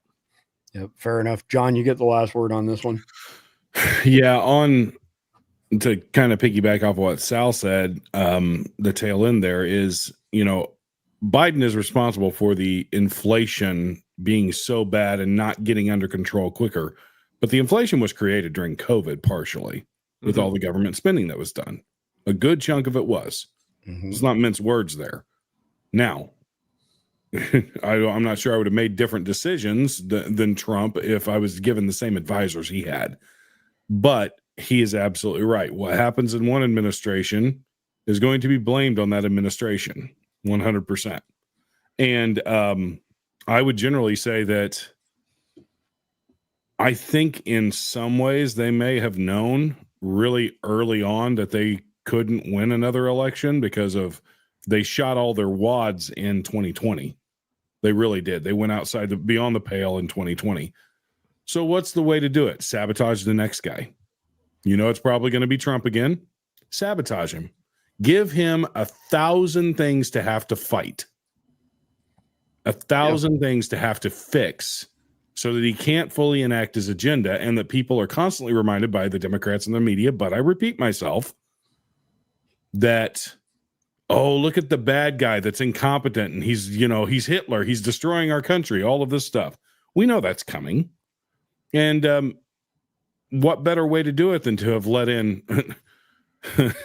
Chinese spec ops, the new Islamic army. You guys want to look that up? There is a new Islamic army. These guys are no longer working against each other. They're working together. And Osama bin Laden's son is the leader of this whole thing. It's called the Islamic Army. Watch the last episode of Sean Ryan's podcast for all that information. This is a scary moment because basically all of our enemies are united against us. So, and we are our own backup. So I think it's really important that we understand and we inform people because he's also right. The average person, they want to go back to normie normland. They don't want to be involved. They said, hey, you know what? Okay, I got out. You guys yelled at me and I finally got out and went and voted for the orange man. Now I'm going to go back to my football and my sitcoms and my HBO specials and all that stuff. And I don't want to be bothered with this anymore. The problem is now the time that we should be most bothered by it. Dr. Jason Dean says he always refers to it as people having their bonbons and Netflix. Yeah.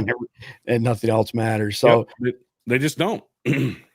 I've got another piece of information that came from one of our partners who knows a guy who's a radar operator at a federal agency. Again, I can't speak to the veracity of this, but I will put it out there as a theory, and then y'all can comment on it. So this particular individual told our partner that the recent drone activities are part of a military drill organized by the Space Force. The operations are highly secretive, leading to widespread confusion because of the need to know basis of information sharing. There are concerns regarding upcoming significant events as indicated by the scheduled full lockout drills between now and Christmas Eve. These drills will involve transferring control of all radio/radar and aircraft communications to the military for several hours. Additionally, there have been secretive satellite launches since October, which are not publicly documented. The preparations suggest that a major public event or demonstration, big show, is being planned, with CNN already capturing preliminary footage for an upcoming story. The operator expressed uncertainty with regards to the exact nature of these events, but urges readiness for something significant. Jeff, I want to hear your thoughts. And again, keeping in mind that I can't speak to the veracity of this. It's just something shared with us from one of our partners. Well, what makes me a little skeptical is it's kind of hard to miss a satellite launch. Now, you may not know what the satellite is, but when you see this big rocket thing go up in the sky and into the clouds, people tend to notice that. And we only launch from 3 locations in the United States. That's Vandenberg, Boca Chica, Texas, and Cape Canaveral. So, yeah, you're not going to be able to stealthily put up a satellite that no one's going to see. Fair enough. Yeah, so, yeah, you may not know what's on it, what it's going to be taking pictures of or whatever it is, but you're going to know when no one launches a rocket without somebody somewhere noticing. Sal, your thoughts? I have no expertise in this stuff like Jeff and some of you guys do. So, but that seems to make sense to me. I would have no. Again, we come back to just one conspiracy after another. As we know, the only difference between a conspiracy theory and the truth is time, right? As it's been the past few years, but. Who knows? I mean, what it all points to, what I always come back to is the government has always been mistrusted. This administration is at a whole nother level, right? We're literally to the point where anybody who is capable of any kind of pragmatic thought over emotion realizes that everything that comes out of this administration is a lie, and the deep state runs it like a puppet. So here we are. I will not be surprised at any of these things if they do actually, if it comes to light that is the truth. Yeah, fair enough. John, you want to add anything to that? Well, yeah, that's the real thing is like we can't trust a single thing that the media or this administration says. The media is just the talking head for the administration. They don't care that they've lied because they've got their corporate donors and big pharma and all this other stuff. They are a little worried right now because Trump is going in, unlike he did in 2016, he's going in with both eyes open, and he's already set up a team, and he seems to have a plan, and he seems to be governing very presidentially right now. So it's going to be really interesting to see how long that house of cards stands. But make no mistakes, these people are planning their secondary, tertiary their plans for how they're going to get past this stuff. And maybe it is just a bunch of fear mongering, but the Space Force thing is very interesting because they are the newest branch of the military. Thank you, Donald Trump. I mean, he's the one that started it. Remember that. Mm-hmm.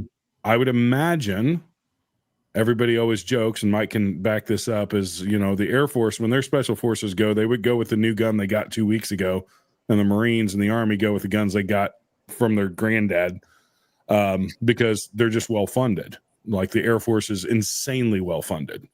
Like even our quote unquote ground troops and our special forces, they get new equipment and the best equipment all the time.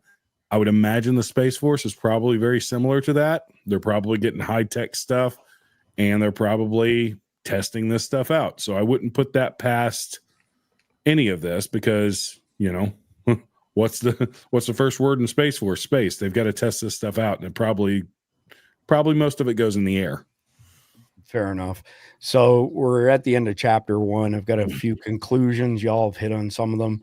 Number 1, I think it's pretty safe to say that we are not being told the truth by any branch of our government, period. That it's just, they either know or don't know, but they're not telling us the truth. Outdoor venues with significant turnout, like New Year's Day football games, might not be the best thing to attend this year around. Based on this stuff going on and the intel that we've had and we've done prior episodes on with regards to attacking open air venues with drones and aerosolized fentanyl, aerosolized anthrax, etc. And that would also include high value targets like the new World Trade Center, etc. Maybe it should be avoided for the time being until maybe Donald Trump gets in office and we have a handle on this stuff. At the end of this video, we've got a really long list of recommendations for our audience on things that you can do in light of the drone issue, whatever you want to call it. But again, that's it for chapter 1. Got a brief message from our sponsor, CCW Safe, and we will be right back with headline news. If you carry a firearm and discharge your weapon in self-defense, you could face hundreds of thousands of dollars in legal fees and expenses. So carry the protection of CCW Safe, Self-Defense Legal Services membership. Upfront payment of all criminal and civil defense costs with no out-of-pocket for members. Unlimited defense budgets, unmatched legal expertise. Carry the same level of support police officers have. Carry CCW Safe, the highest caliber.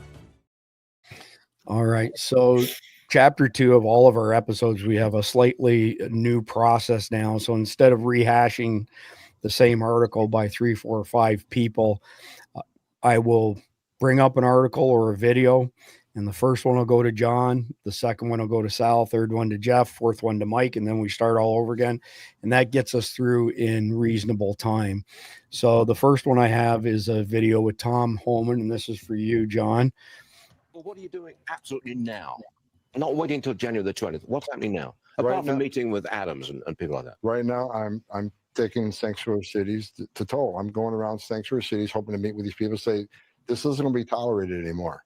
Enough migrant crime in this country, enough young girls been murdered, enough, I've got 250,000 Americans dead from fentanyl coming across the open border. We've got 600% increase in sex trafficking. We got the record number of people on terrorist watches coming across, over 300. Under Trump, we got 13 in 4 years. So I'm saying enough sanctuary cities are not going to survive. President Trump's going to take action on them, hopefully remove federal funding if they don't come to the table. John, thoughts on Tom Holman? Well, the dude's just a firecracker. He's just a badass dude that's just there to do a job. He's the ideal guy for the job, and he's going to get it done. I will say, the very beginning of that, he mentioned Adams. Eric Adams from New York City is actually all but singing Trump's praises on what he wants to do with deporting all these people.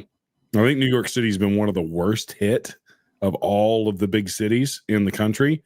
And Adams has actually been like shaking the fist at the administration for a while now.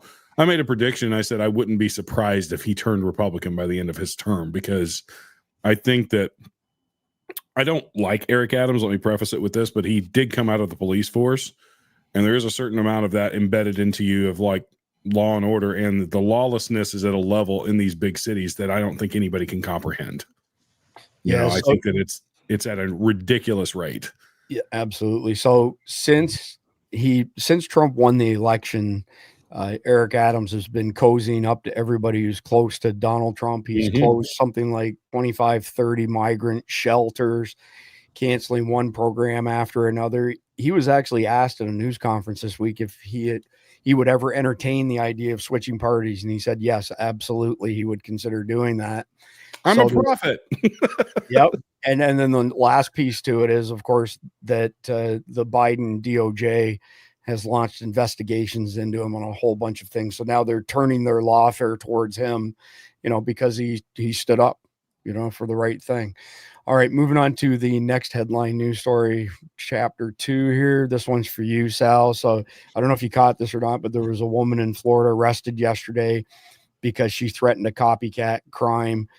She basically had a claim denied, and she was on the phone with them, and what was it? Deny, defend, depose. She said that and then said on the phone that she was going to come and kill the executives. Thoughts on this, Sal? Yeah, I think it's going to be a new thing because the precedent has been set, right? So we'll probably be hearing a lot of this. I don't think anybody from either side of the aisle is a big fan of these big healthcare executives, obviously. But if we greenlight as a society executing CEOs, we're a banana republic at that point. So these things have to be taken seriously. What always amazes me is it's always this leftist ideology that is all about using violence when it's against somebody that they don't like. It is absolutely mind-blowing. But yeah, we're going down a slippery slope with that, and targeting any kind of higher level corporate people the left is going to be all about that, right? The tolerant ones on the left who try to assassinate presidents all the time. Don't be surprised if we see more and more of this happen against corporate executives. Did you catch Taylor Lorenz on Piers Morgan saying that it brought her joy? Absolutely. Violent leftist, right? And I am sure, I don't know much about her, but I will bet the farm that Taylor Lorenz is very anti-gun, and she is certainly very pro-choice. Those two things I guarantee you, right? They all fit together. Super hardcore woke, like super hardcore. Yep. She's a crackpot. John, did you want to throw something in? Yeah, well, you went off on the Taylor Lorenz thing, but this whole thing of, and what the left, it's all about narrative. Like I said earlier, the narrative is going to be, we've got to do something about the healthcare system in this country. The answer is going to be, let's go to universal healthcare like they have in Canada. Try and go get a serious disease treated in Canada, guys. Right. You can get a broken leg. You can get a prescription for a cold. If you have a life-threatening disease, they're going to try and convince you to kill yourself. This is documented. So that's what universal health care does. Yes. It's not any better. It's just a different thing. It's worse because 250,000 Canadians come to this country every year trying to get surgeries that they need. Yep. You can go and get a routine procedure done in freaking Thailand for like pennies. Mm-hmm. But you try and get an actual serious disease or a serious procedure done, try and get brain surgery in those countries. Yeah, the philosophy in Canada is that everybody's equal, and it would be unjust for somebody who has more money than somebody else to get better care, when the best healthcare results in the world are typically in the Icelandic countries, where everybody's taxes pay for universal health care for everybody in society. But if you have deeper pockets and you can afford private insurance, then there's a private system that runs in parallel. And then the caveat to that, typically what the governments say is, y'all can have your private health insurance and institutions, if you want to pay for them yourselves. But if we have some sort of epidemic comes up, or if the public healthcare system reaches capacity, you have to accept our patients that we can't in our public health care, and you can only charge the government mandated rates. But at the end of the day, they have all the highest things like life expectancy, et cetera, et cetera. But Jeff, you're up next. And here's a video from Tom Holman where he's going to deputize every single American. I don't know if he's saying that facetiously or not, but that's how he's going to help find and this number is over 500,000 missing children, by the way. Also, as President Trump is committed, we're going to deputize every U.S. citizen in this country to help us find 340,000 missing children, because we need the public's help on this. Every mom and dad knows what it's like. They have a gut feeling when they see something out there in the public that there's something ain't right with that child. So we're going to deputize every one of them to help us find these children. Jeff, that seems like a pretty tall order. What are your thoughts on that? Well, I love Tom Holman, but I do too. But I think he was I think some of that's a little hyperbole, because You can't deputize people against their will. They have to volunteer to do it. I think there's plenty of people who would, but I think what he's getting at is everybody needs to be alert and focused on this issue and be paying attention to this issue to help find these kids and get them, repatriate them with their families, get them reconnected. It's absolutely a travesty. It's an embarrassment nationally, or at least it should be, that we have 500,000 kids missing in this country and we have no freaking clue where they are. So that this is probably the most embarrassing thing on a national scale that I can think of, that you can't protect children. That's the most basic of things. Yeah, 100%. We hold the distinction of being the world leader in child sex trafficking, and that's mind-blowing. There's over 500,000 minors that have been lost track of at the border. One of the 94 measures that Biden undid, really Brennan and Obama undid, was the quick DNA test, which within 20 minutes could tell if a youngin was supposed to be with this adult or not. They come across and say, this is my daughter, this is my niece. And now they just take them at face value, which of course it's child sex trafficking. Under Trump, we had those instant DNA or quick DNA tests. But in addition to the 500,000 who've gone missing under this illegitimate administration, there are hundreds of thousands of them who've been brought in the Mississippi Delta, because when you come up the Mississippi and you hit the Tennessee River, the Missouri River, you can access 60% of the lower 48, and nobody is patrolling those waterways. So you have containers full of human trafficking victims being distributed across the country. And it's just crazy. And then on top of that, the third point that's fueling this is that TDA, in particular, Trenda Aragua, they focus more on child sex trafficking than they do on drugs, because you make a lot more money off of child sex trafficking. They pimp them out 15, 20 times a day. They make in the order of $250,000 a year off of each victim.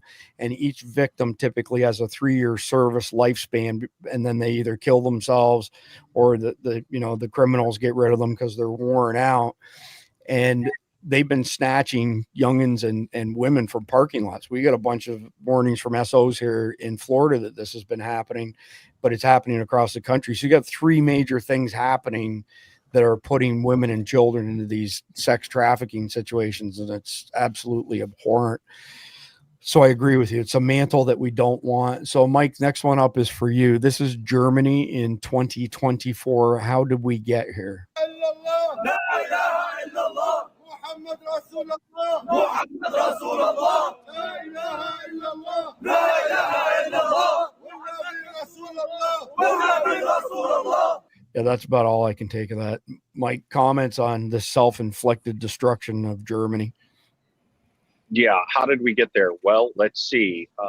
We've got a revisionist caliphate on its way back in, and they have got 2 big goals. 1, reestablish their caliphate, and 2, make the West pay. In particular, us, but they're going to burn Europe at the same time. And they have leveraged the concept of, they've leveraged us trying to help people against ourselves. And man, I'm telling you, the compassion is going to kill us in the long run, specifically in this method. I also was watching that Sean Ryan interview just before I came on here as well. And man, let me tell you, we are in bad shape, kids. We are in very bad shape right now. Europe far worse off than the U.S. is, because let's face it, they've got a significantly higher density of these people than we do, and they've got no means to protect themselves over there. Yeah. Right. Yep. Oh, and I do have one quick alibi back to the assassinations portion. Can everybody here just agree that we don't want any Serbian anarchists making any assassinations? Okay. No Serbian anarchist assassinations. We don't want that. We've seen how that turns out. Let's not do that. Okay. Gavrilo Princip was just misunderstood. Yeah. And while we've got our wish list out, let's hope that we don't end up with any Syrian refugees. So moving on to the next one's for you, John. So Biden pardoned this guy. He had 47,000 images of child pornography on his computer. And the question is, why did Joe Biden grant clemency to this creep? It's about 1,500 of them that he granted clemency to. I mean, could this administration get any worse? Seriously? No. And I think that the only reason they would edge out Obama's administration is because of just Obama at least could appear competent to the public eye. I don't think that Biden at all appears competent anymore. And he's doing the bidding of Obama.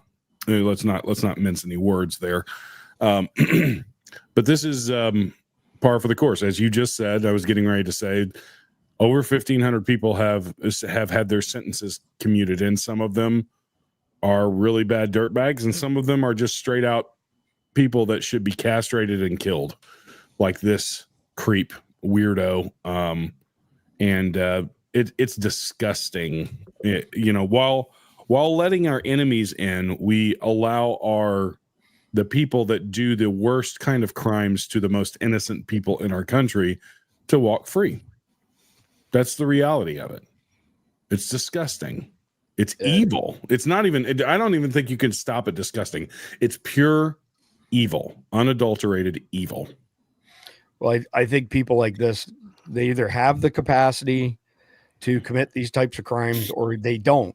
And the people who do have the capacity to commit crimes against children, sex crimes, all that, I personally do not believe you can rehabilitate them, period, under no circumstances. So, all right, moving on to the next one. This one's for you, Sal. Did you catch this one where this judge was commuted by Biden? This is the Cash for Kids judge. Mm-hmm. I hate to be so blatantly partisan about it. And yes, there's a lot of scumbag Republicans. We know that, right? But this kind of stuff is written right into the Democrat platform anymore. And I'm sorry to say that, but it's true. Okay. This is the administration that has lost 500,000 kids in the country. It's when the Democrat Party took over Virginia in 2020, they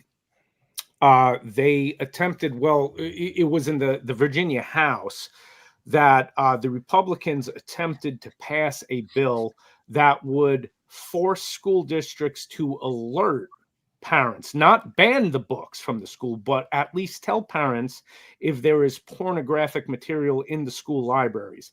It was voted on partisan lines, and the Democrats blocked it. Every single Democrat in both chambers of the Virginia House Assembly and Senate blocked that bill so that school districts can keep pornographic books, a lot of which is gay pornographic material, in middle and elementary schools. So quite frankly, at this point, I tell people who vote Democrat, so do you just vote pedo or are you a pedo? And I'm sorry, I say that because this is the party. This is the party. All right. So does this surprise me? No, not at all. And again, on an individual level, there's a lot of terrible Republican politicians. We know that. But we're talking about party-wide. Virginia was a perfect example of that. Every Republican tried to pass that bill. Every Democrat rejected it. Yeah. All right. So Jeff, next one's yours. Speaking of scumbags here. So just in, Diddy is now facing explosive rape allegations from 3 men detailed in separate lawsuits. Each one tells a chilling story. You'll notice a clear pattern here. Lawsuit number 1, a man claims he went to a party at Diddy's home in the Hamptons in 2020. He says he was given a drink and began to fade in and out.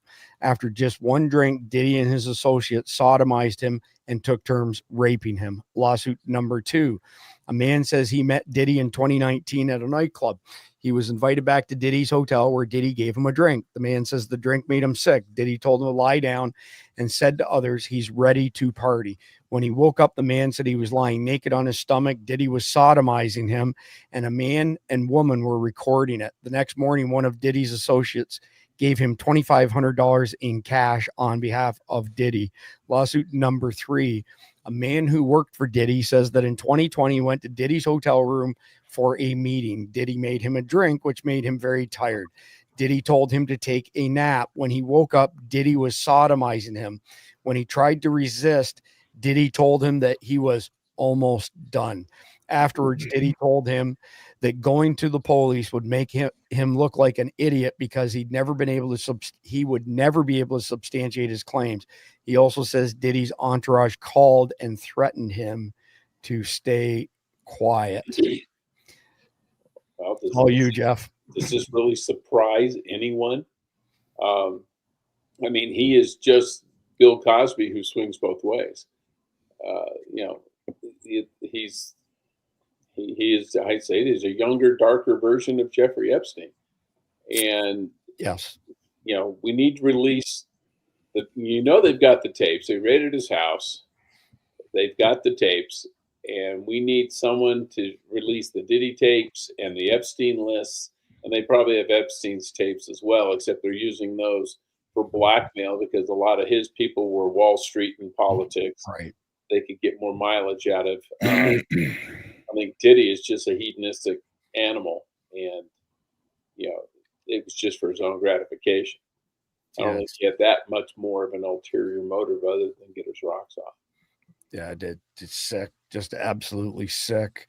So, Mike, next one up is you. This is 2 minutes long. I'm not going to play the whole thing, but pardon me. This will make you sick and angry. Parts of our border wall, which we paid for with our tax dollars, are now being auctioned off by the Biden administration. My only question is, whose bank account is it going in? Hashtag Biden crime family is hard at work against America.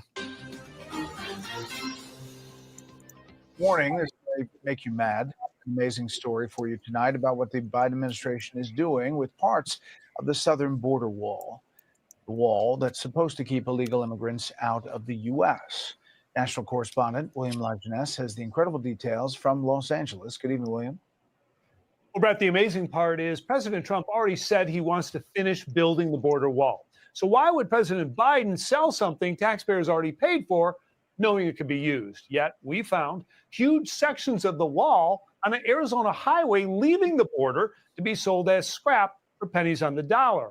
It's going to one of 3 locations in Arizona where President Biden is selling hundreds of tons of state-of-the-art steel wall taxpayers already paid billions for and ready to go in the ground when Trump takes office. According to the auction website, the government is taking bids starting at $5 each for each lot of 40,000 pounds of welded steel and concrete, fence, roughly 150 steel beams. Border Patrol agent Art Del Cueto inspected the bollards and said there was nothing wrong with the panels. We'll stop it there. We got the gist of it. Would anything surprise you at this point, Mike? No, not really at this point. But John called it totally earlier. I think it was John that called it. If we can't beat this guy, we can at least sabotage the ever-living shit out of him. So he's going to wind up doing nothing but fighting fires his whole next 4 years. And then he won't be able to do what he wants to do because he's going to be fighting fires the entire 4 years. This is just one more brick in the wall, man. Yeah, this is what kills me. I went $5. I went very Pink Floyd there. Sorry. Yeah.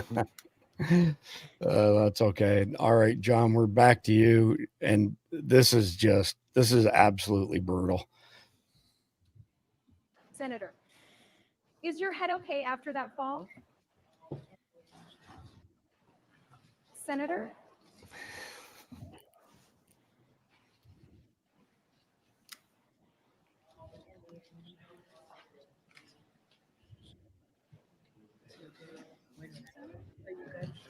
Senator.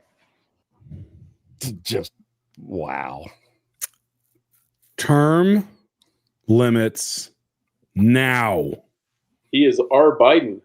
Yeah, that's exactly what I was getting ready to say. That it's not just let's stop making fun of the Democrats all the time because we have the same problem in our party. And you know what it is? We don't freaking primary these guys. Yep. Every single one of these guys need to be primaried. Everybody in Republican leadership Joni Ernst from Iowa should be gone. The guy that's replacing Mitch McConnell should be gone. We've got to get these career politicians out of the Washington, D.C. because here's the problem. You're seeing it right here.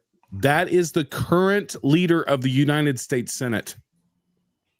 That is the current leader until January. Do you feel like he knows what's going on or what he's voting on? I mean, goodness gracious, guys, that's embarrassing. Technically, Schumer's the leader of the Senate until Schumer, January. yeah, the minority leader, our leader, basically. Yeah. He's the guy that's got to make all the decisions of the direction of the party, how we're going to vote on things. The guy can't even say, yeah, my head hurts. Like, that's pathetic. We got to do better. In the words of Donald Trump, we're not sending our best. Yeah, boy, ain't that the truth? So, I mean, no lie, I'm going to start using that in meetings from now on. You know, I mean, I'm just going to sit there and just stare at everybody blankly until they just decide, okay, Mike's just, you know, his cheese just slipped off his cracker. We're going to move on to the next person.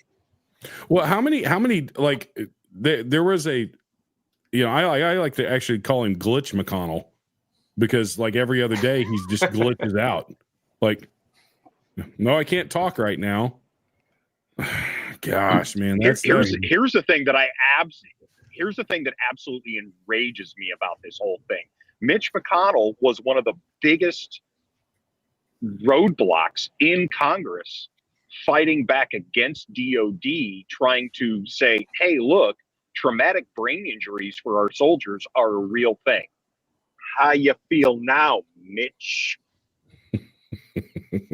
all right, next one up is for you, Sal. Breaking: DHS Secretary Alejandro Mayorkas is reportedly considering stepping down, seeking guarantees of immunity from any potential investigations when a future Trump administration takes office. Not suspicious in the least. Nothing to see here. I mean, it's the whole administration are a bunch of criminals. And I think most Americans realize that at this point. So, yeah, any surprise at all? You know, every single one of them is absolutely sickeningly dirty. I stick to what I have said before, that they have blatantly committed sedition against this country. And I don't know any other way that anybody who wants to be logical about it could put it, you know. So yeah, we're seeing a lot of this. You know, there's a lot of ass covering going on as the rats exit the sinking ship. Yeah, this is essentially the end of chapter 2, and chapter 3 is just some funny stuff and oddball news articles, and we've got, I think, a meme in here somewhere that speaks to Mitch's condition, but or Mayorkas's, pardon me, needing a pardon. Innocent people don't need pardons, right? So, anyway, that is the end of chapter 2. We're now moving into chapter 3. Like I said, the funny ha-ha stuff. So an attempt was made. This is what happens when your e-bike battery catches on fire, by the way.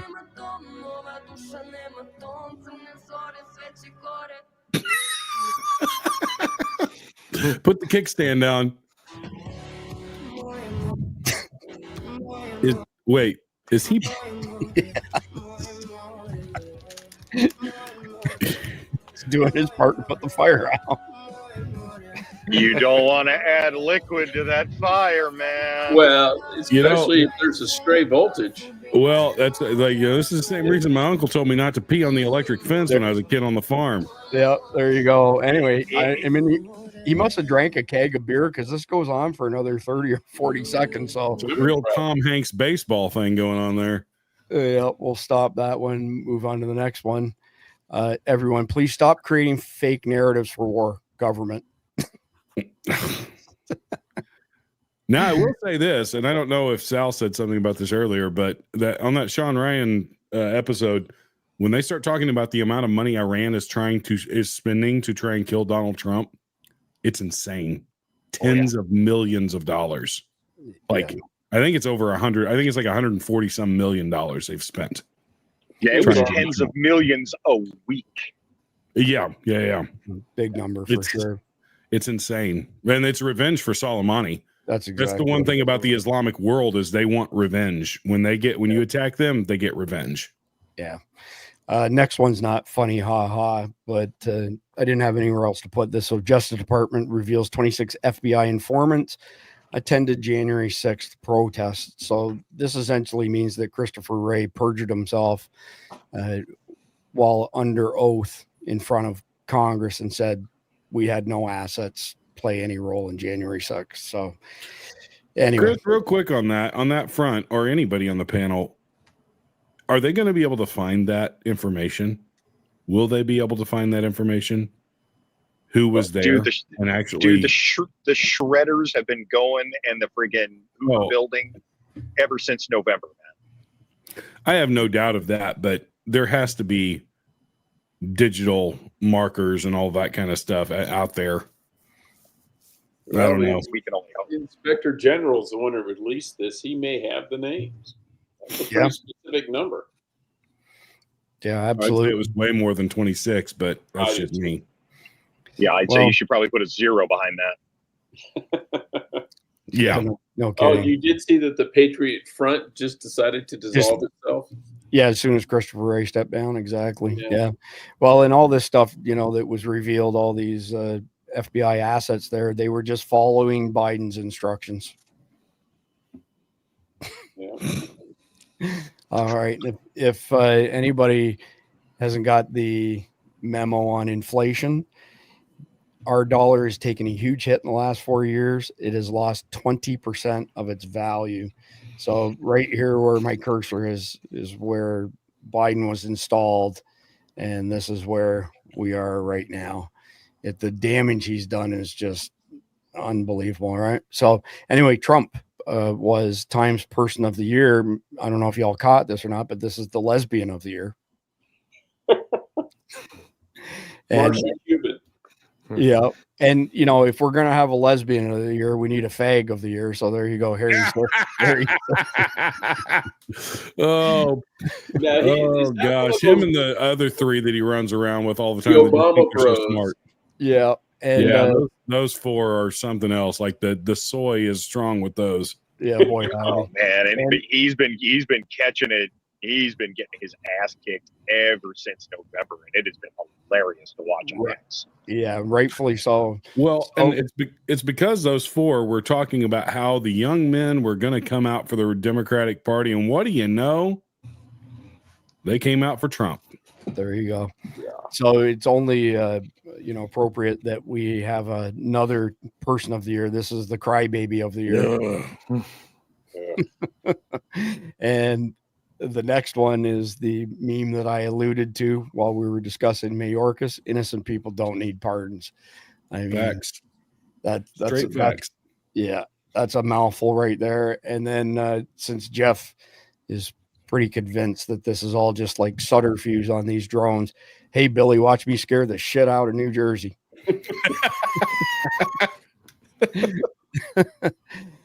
And golly, uninstalling Joe Biden. Please be patient. Your country will be restored soon. Not soon enough. And my buddy Dr. Michael Fabian just sent us Remington drone loads. Remington getting in on the gig here. So that's end of our funny ha stuff. And in the home stretch here, we always have some homework for our audience, things you can do in light of whatever the thing is that we discussed. So I went back to a video Mike and I did a year and change ago on drones. And here's the homework that we had at that point in time. Always be in condition yellow or above when in public. Run for deep cover as fast as you can if you see a drone. Don't waste your time trying to shoot down drones. Call 911 from a safe location. Stay abreast of breaking news on X. Follow truthful sources like SDN. Improve your conditioning and carry Narcan in your EDC. So if you go to nextdistro.org, nextdistro.org, pick your state. They'll send you 2 boxes with 2 things of Narcan in each of them, so 4 overall. Most of the time it takes 2 to really get somebody out of the danger zone from fentanyl exposure, poisoning, etc. But everybody should have that in their EDC. But here's a crazy thing that y'all need to be aware of. So when you go to nextdistro.org and you request it, it doesn't show up anywhere on your medical record. Dr. Michael Fabian, I just mentioned him, my friend, wrote me a script for Narcan 2 years ago, and I just had a life insurance policy turned down because I filled the script at Publix and it showed up on my records, and therefore the assumption was that I'm a drug addict and that I needed Narcan to snap me out of it. So be careful what you do with Narcan. Best to get it from nextdistro.org. Some additional points that were not part of our advice homework last year, 2023, was to make sure that you have high quality full face masks in your kit. And I'll bring this into view here. So this one here is from Mira, preferred over many of the other ones that we've been sent for a very specific reason.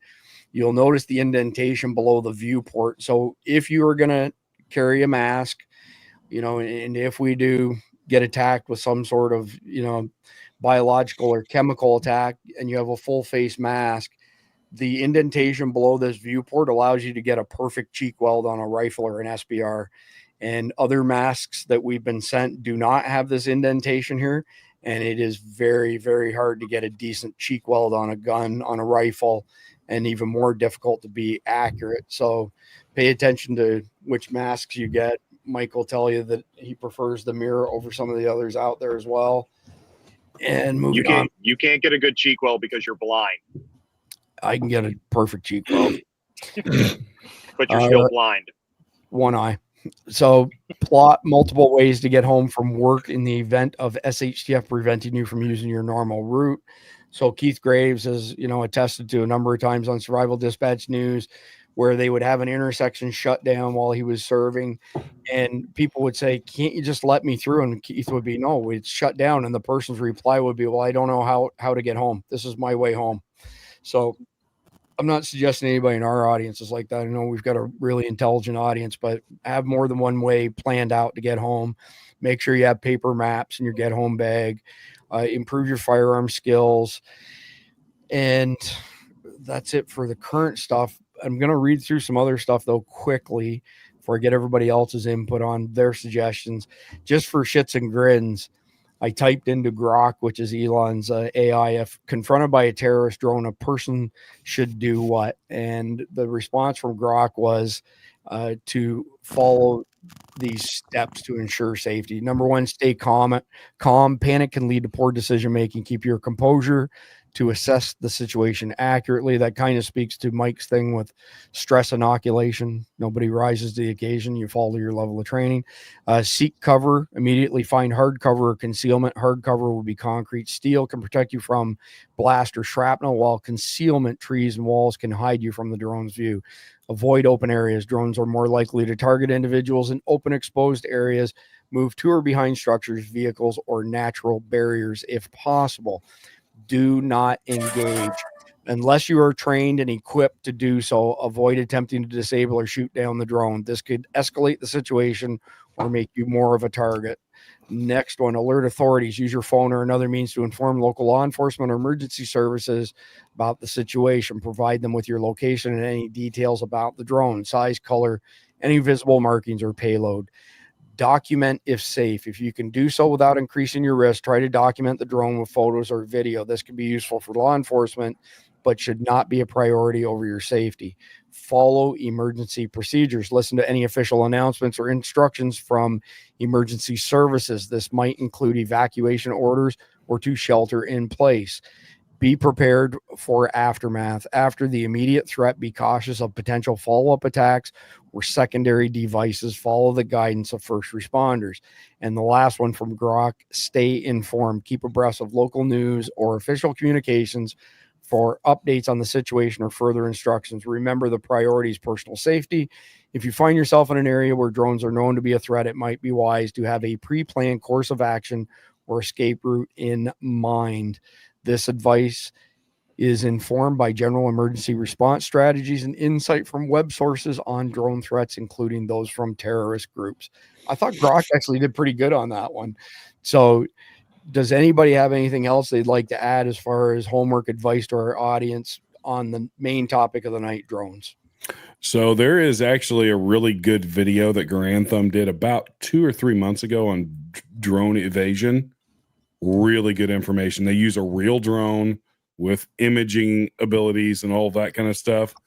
And he gives you some really practical tips on how to evade drones. So that's a great video to look up on his channel for sure. I think one of the main takeaways of that was that once he got to a hill that was steep and it had trees on it, he was able to make put distance between him and the drone. It had a hard time tracking him while he was on a steep slope going in between the trees. Sal, you got anything you want to add? No, nothing further. I would just remind everybody to stay prepared for the things that still might be more likely, like a lunatic coming into your church to kill a bunch of people, or, you know, just your more mundane street level stuff, right? I recommend 124 grain plus P9 millimeter. I don't know how well it works on drones, but it tends to work on the other kind of drones that are walking around on 2 feet. All right, Jeff, anything you want to chime in with? No, I think that pretty much covered it all. I thought it was pretty comprehensive. I thought Grok, like I said, did a good job. Mike, is there anything you'd like to add? Yeah, I think the only thing that I can possibly add to that is to reiterate the sense of urgency to everybody. We're on a clock, okay? Let's face it, January 20th is coming up real soon. The most vulnerable day that we will have between now and then is January 18th, 19th time frame. If you want to completely gut the U.S. government, you do it when the old guard is on their way out. 3/4 of them will have already left the city before then, and the new guys haven't come in yet. Nobody's at the wheel for the most part. Okay, so we got problems. Be vigilant. All right. So I want to address a couple quick questions. Number one, Kanzi was asking, how do you connect to the Survival Dispatch store?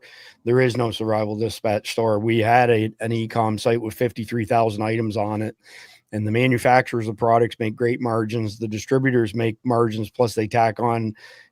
There's always some screwball extra fee, shipping, handling that gets added. And of course, as a retailer, you can't do that. The customer always gets the best price because it's a race to the bottom. Everybody goes to the bottom, what's called map pricing. And the e-com retailer makes a 2 or 3 gross margin, has to deal with chargebacks, supporting the customer. There's no money in it. I shut that down over a year ago. So I like Midway USA. I buy a lot of stuff from them. Primary Arms, I buy from them. You know, there's plenty of good e-coms, but I appreciate the sentiments. And then somebody said, can you post the site where we can order this medicine? It's just nextdistro.org, nextdistro.org. And you get the Narcan from there for free. Other than that, if you sign up for free at patreon.com/survival dispatch, you can download all the briefs to our episodes. If you sign up for a paying membership, you get our Essentials Guide for free, 228 pages. You get our 36 Survival Dispatch Insider e-magazines for half price, $4.99 instead of $9.99. And you get an invite to our Signal chat, which is extremely active. Tons of intel back and forth, great camaraderie in there. And that's $9.99 for that.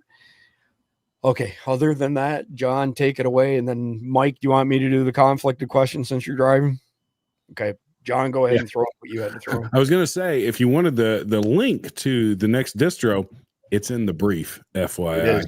So go over and sign up for that brief, and you'll get a link to it. So you won't even have to remember it. One thing on righteoussavages.com, we still have our Christmas sale going on, 20% off at Christmas 2024 with that code. So go over there and get some cool merch like what I'm wearing right now, and coffee. Not to sabotage Craig Ware's coffee, but yeah, it's good coffee too. So then it supports us, and go over to our YouTube channel and check out. But another announcement, we are starting to do content for the main Survival Dispatch channel. First video dropped today on how to get home in a tough situation. And myself and Dave Kemp are going to be doing that on a weekly basis now. So look for those videos. That's all I got.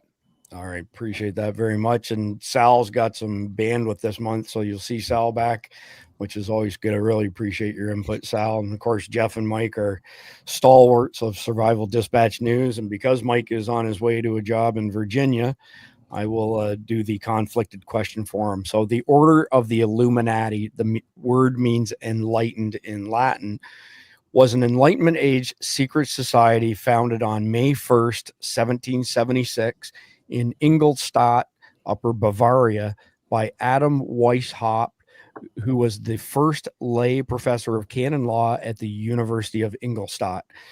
What do you know about this organization, and is it still active today? Jeff, MD. I don't know a lot about the Illuminati, and I will be the first to admit that. And I have no clue if they're still active today. Now, might they be rebranded themselves the WEF or the Trilateral Commission or the Council on Foreign Relations? Sure. Would there be a potential crossover? Absolutely. But Europe is really good about getting people who think they're smart and know much more than everybody else and trying to get together and screw everybody else. Unelected technocrats, right? Yep. So in that vein, I've shown this before, but I'm just showing it again because it's germane to the question here. This is a chart that Todd Callender put together and Lieutenant Colonel Doc Pete Chambers a couple years ago when they were addressing the Croatian government. Basically shows how whatever you want to call them, the Illuminati, the New World Order, the globalists, the cabal, whatever, this is how all the pieces fit together. So you have policymakers, think of the Rockefellers, the WEF that Jeff just mentioned, and then the policy distributors. So these would be things like the International Monetary Fund, the World Health Organization, United Nations, NGOs. The next level down would be the policy enforcers. So these would be national governments and selected scientific authorities. FDA would be one. Food and Drug Administration. The next level below that are the propagandists. This is the mainstream media and the fact checkers and all of those, propaganda spewing people. And the policy subjects would be the public at the very end. So keeping that all in mind, what do you think, Sal? Is the Illuminati still out there? So there is, pretty convincing, for a conspiracy theory, pretty convincing things that take it back well before the Illuminati of that era, back into antiquity. There's always been the conspiracy that there is essentially a cabal of elites that pull the strings, going back through the Roman Empire, even prior to that. And, more contemporary groups like even the Freemasons, have been attributed to being part of this. So what's interesting about it, though, is I don't know if we have to go down the road of thinking that it is literally like this cabal of freaks who, get together and do satanic rituals and stuff, which again, there has been some curious things that have come out about that. But I think there's certainly a cabal of elites. Now, if they all organize specifically in a room, periodically and say, yeah, we run the world and we're getting together and doing all this stuff, I don't know. But obviously there is a combination of elites in corporate power and in government that, the World Economic Forum, et cetera, that are definitely puppet masters to a lot of the things that transpire. So I think it just depends on how much you want to read into it. Did our contemporary iteration of it derive from the Illuminati that came out of the Renaissance era? I don't know. The people who delve into this think it goes back far longer than that. Yeah. John and then Mike. Well, secret societies have been in place for years by one name or another, and the Illuminati seems to be one of those, stooped in secrecy, like the Skull and Bones and the Bilderbergers and all of these other secret societies that people know. It is interesting, though, that some of the names that have come up as Illuminati members are some of the same people that are being implicated in the Diddy stuff. Jay-Z's one of them. Mm-hmm. Very, very interesting stuff there. secret societies, one of the things that secret societies do is their members get special benefits and privileges. And it can be anything to do with their provocations, what they really like, whether it be, you go back to Rome and the people that were elites got to choose the best girls, the best boys for whatever they wanted, and that's the same kind of thing that these societies operate of. They have power, but they also fulfill the desires of their members as well. And that's also how you keep the secrecy, because if they know all of the dirty secrets of people, guess what? They're going to keep you quiet. They're going to keep you in the membership. So do I think that the Illuminati still exist? Probably. Is it called the Illuminati? Probably not. It's probably some other word, but yeah, it's a plausible thing, in my opinion. Mike? I really wish I had my monocle with me so that I could put it in and go, I know nothing. But you guys are just going to have to imagine that for today. So yeah, I'm with these guys. I really don't know much about them, but yeah, are there secret societies out there that are running things? Pretty bloody likely so. Are they called the WEF? Are they just called the Davos crowd? I mean, we can lay names on whatever we want to, but are they out there? Yes. Is it the Illuminati? Hell, I don't know. One thing that I would add to that, think of the two kind of, we'll say, child sex trafficking cabals that have been exposed in the last decade. So Jeffrey Epstein and then the Diddy stuff. This is the most recent stuff. Think about the spheres of influence that they are a part of. So Epstein was much more in the political world, much more in that higher society, political world, East Coast, elitist kind of thing. Some crossover. And then Diddy was the entertainment world. Well, we talked about narratives earlier. What's the easiest way to push narratives? If you have government and media and entertainment people. And if you have both of them and you can control both of them through these kinds of secret societies,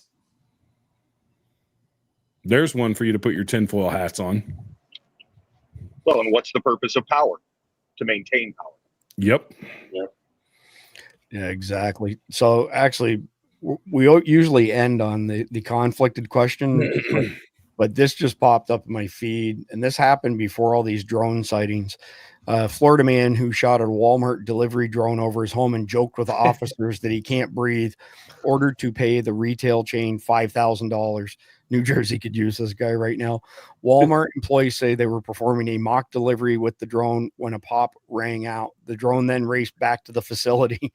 72-year-old Dennis Wynn says he shot at the drone with his 9mm after it flew over his property. The Lake County Sheriff's Office says they found a bullet hole in the payload the drone was carrying. Good shot. Yeah, good shot. Wynn will avoid jail time as long as he is not charged with any other crimes within the next 6 months. So, like Jeff MD mentioned, it's very much against the law to shoot at drones. The FAA considers it a plane. I'm sorry, I have this mental image of him shooting that drone and it yelping like a dog as it returns home. Yeah, right. Thank you. It's not just me. my weird sense of humor kicked in there. Okay. Leave it to Florida man. Of course, shoot the drone right from Walmart. Always Florida man.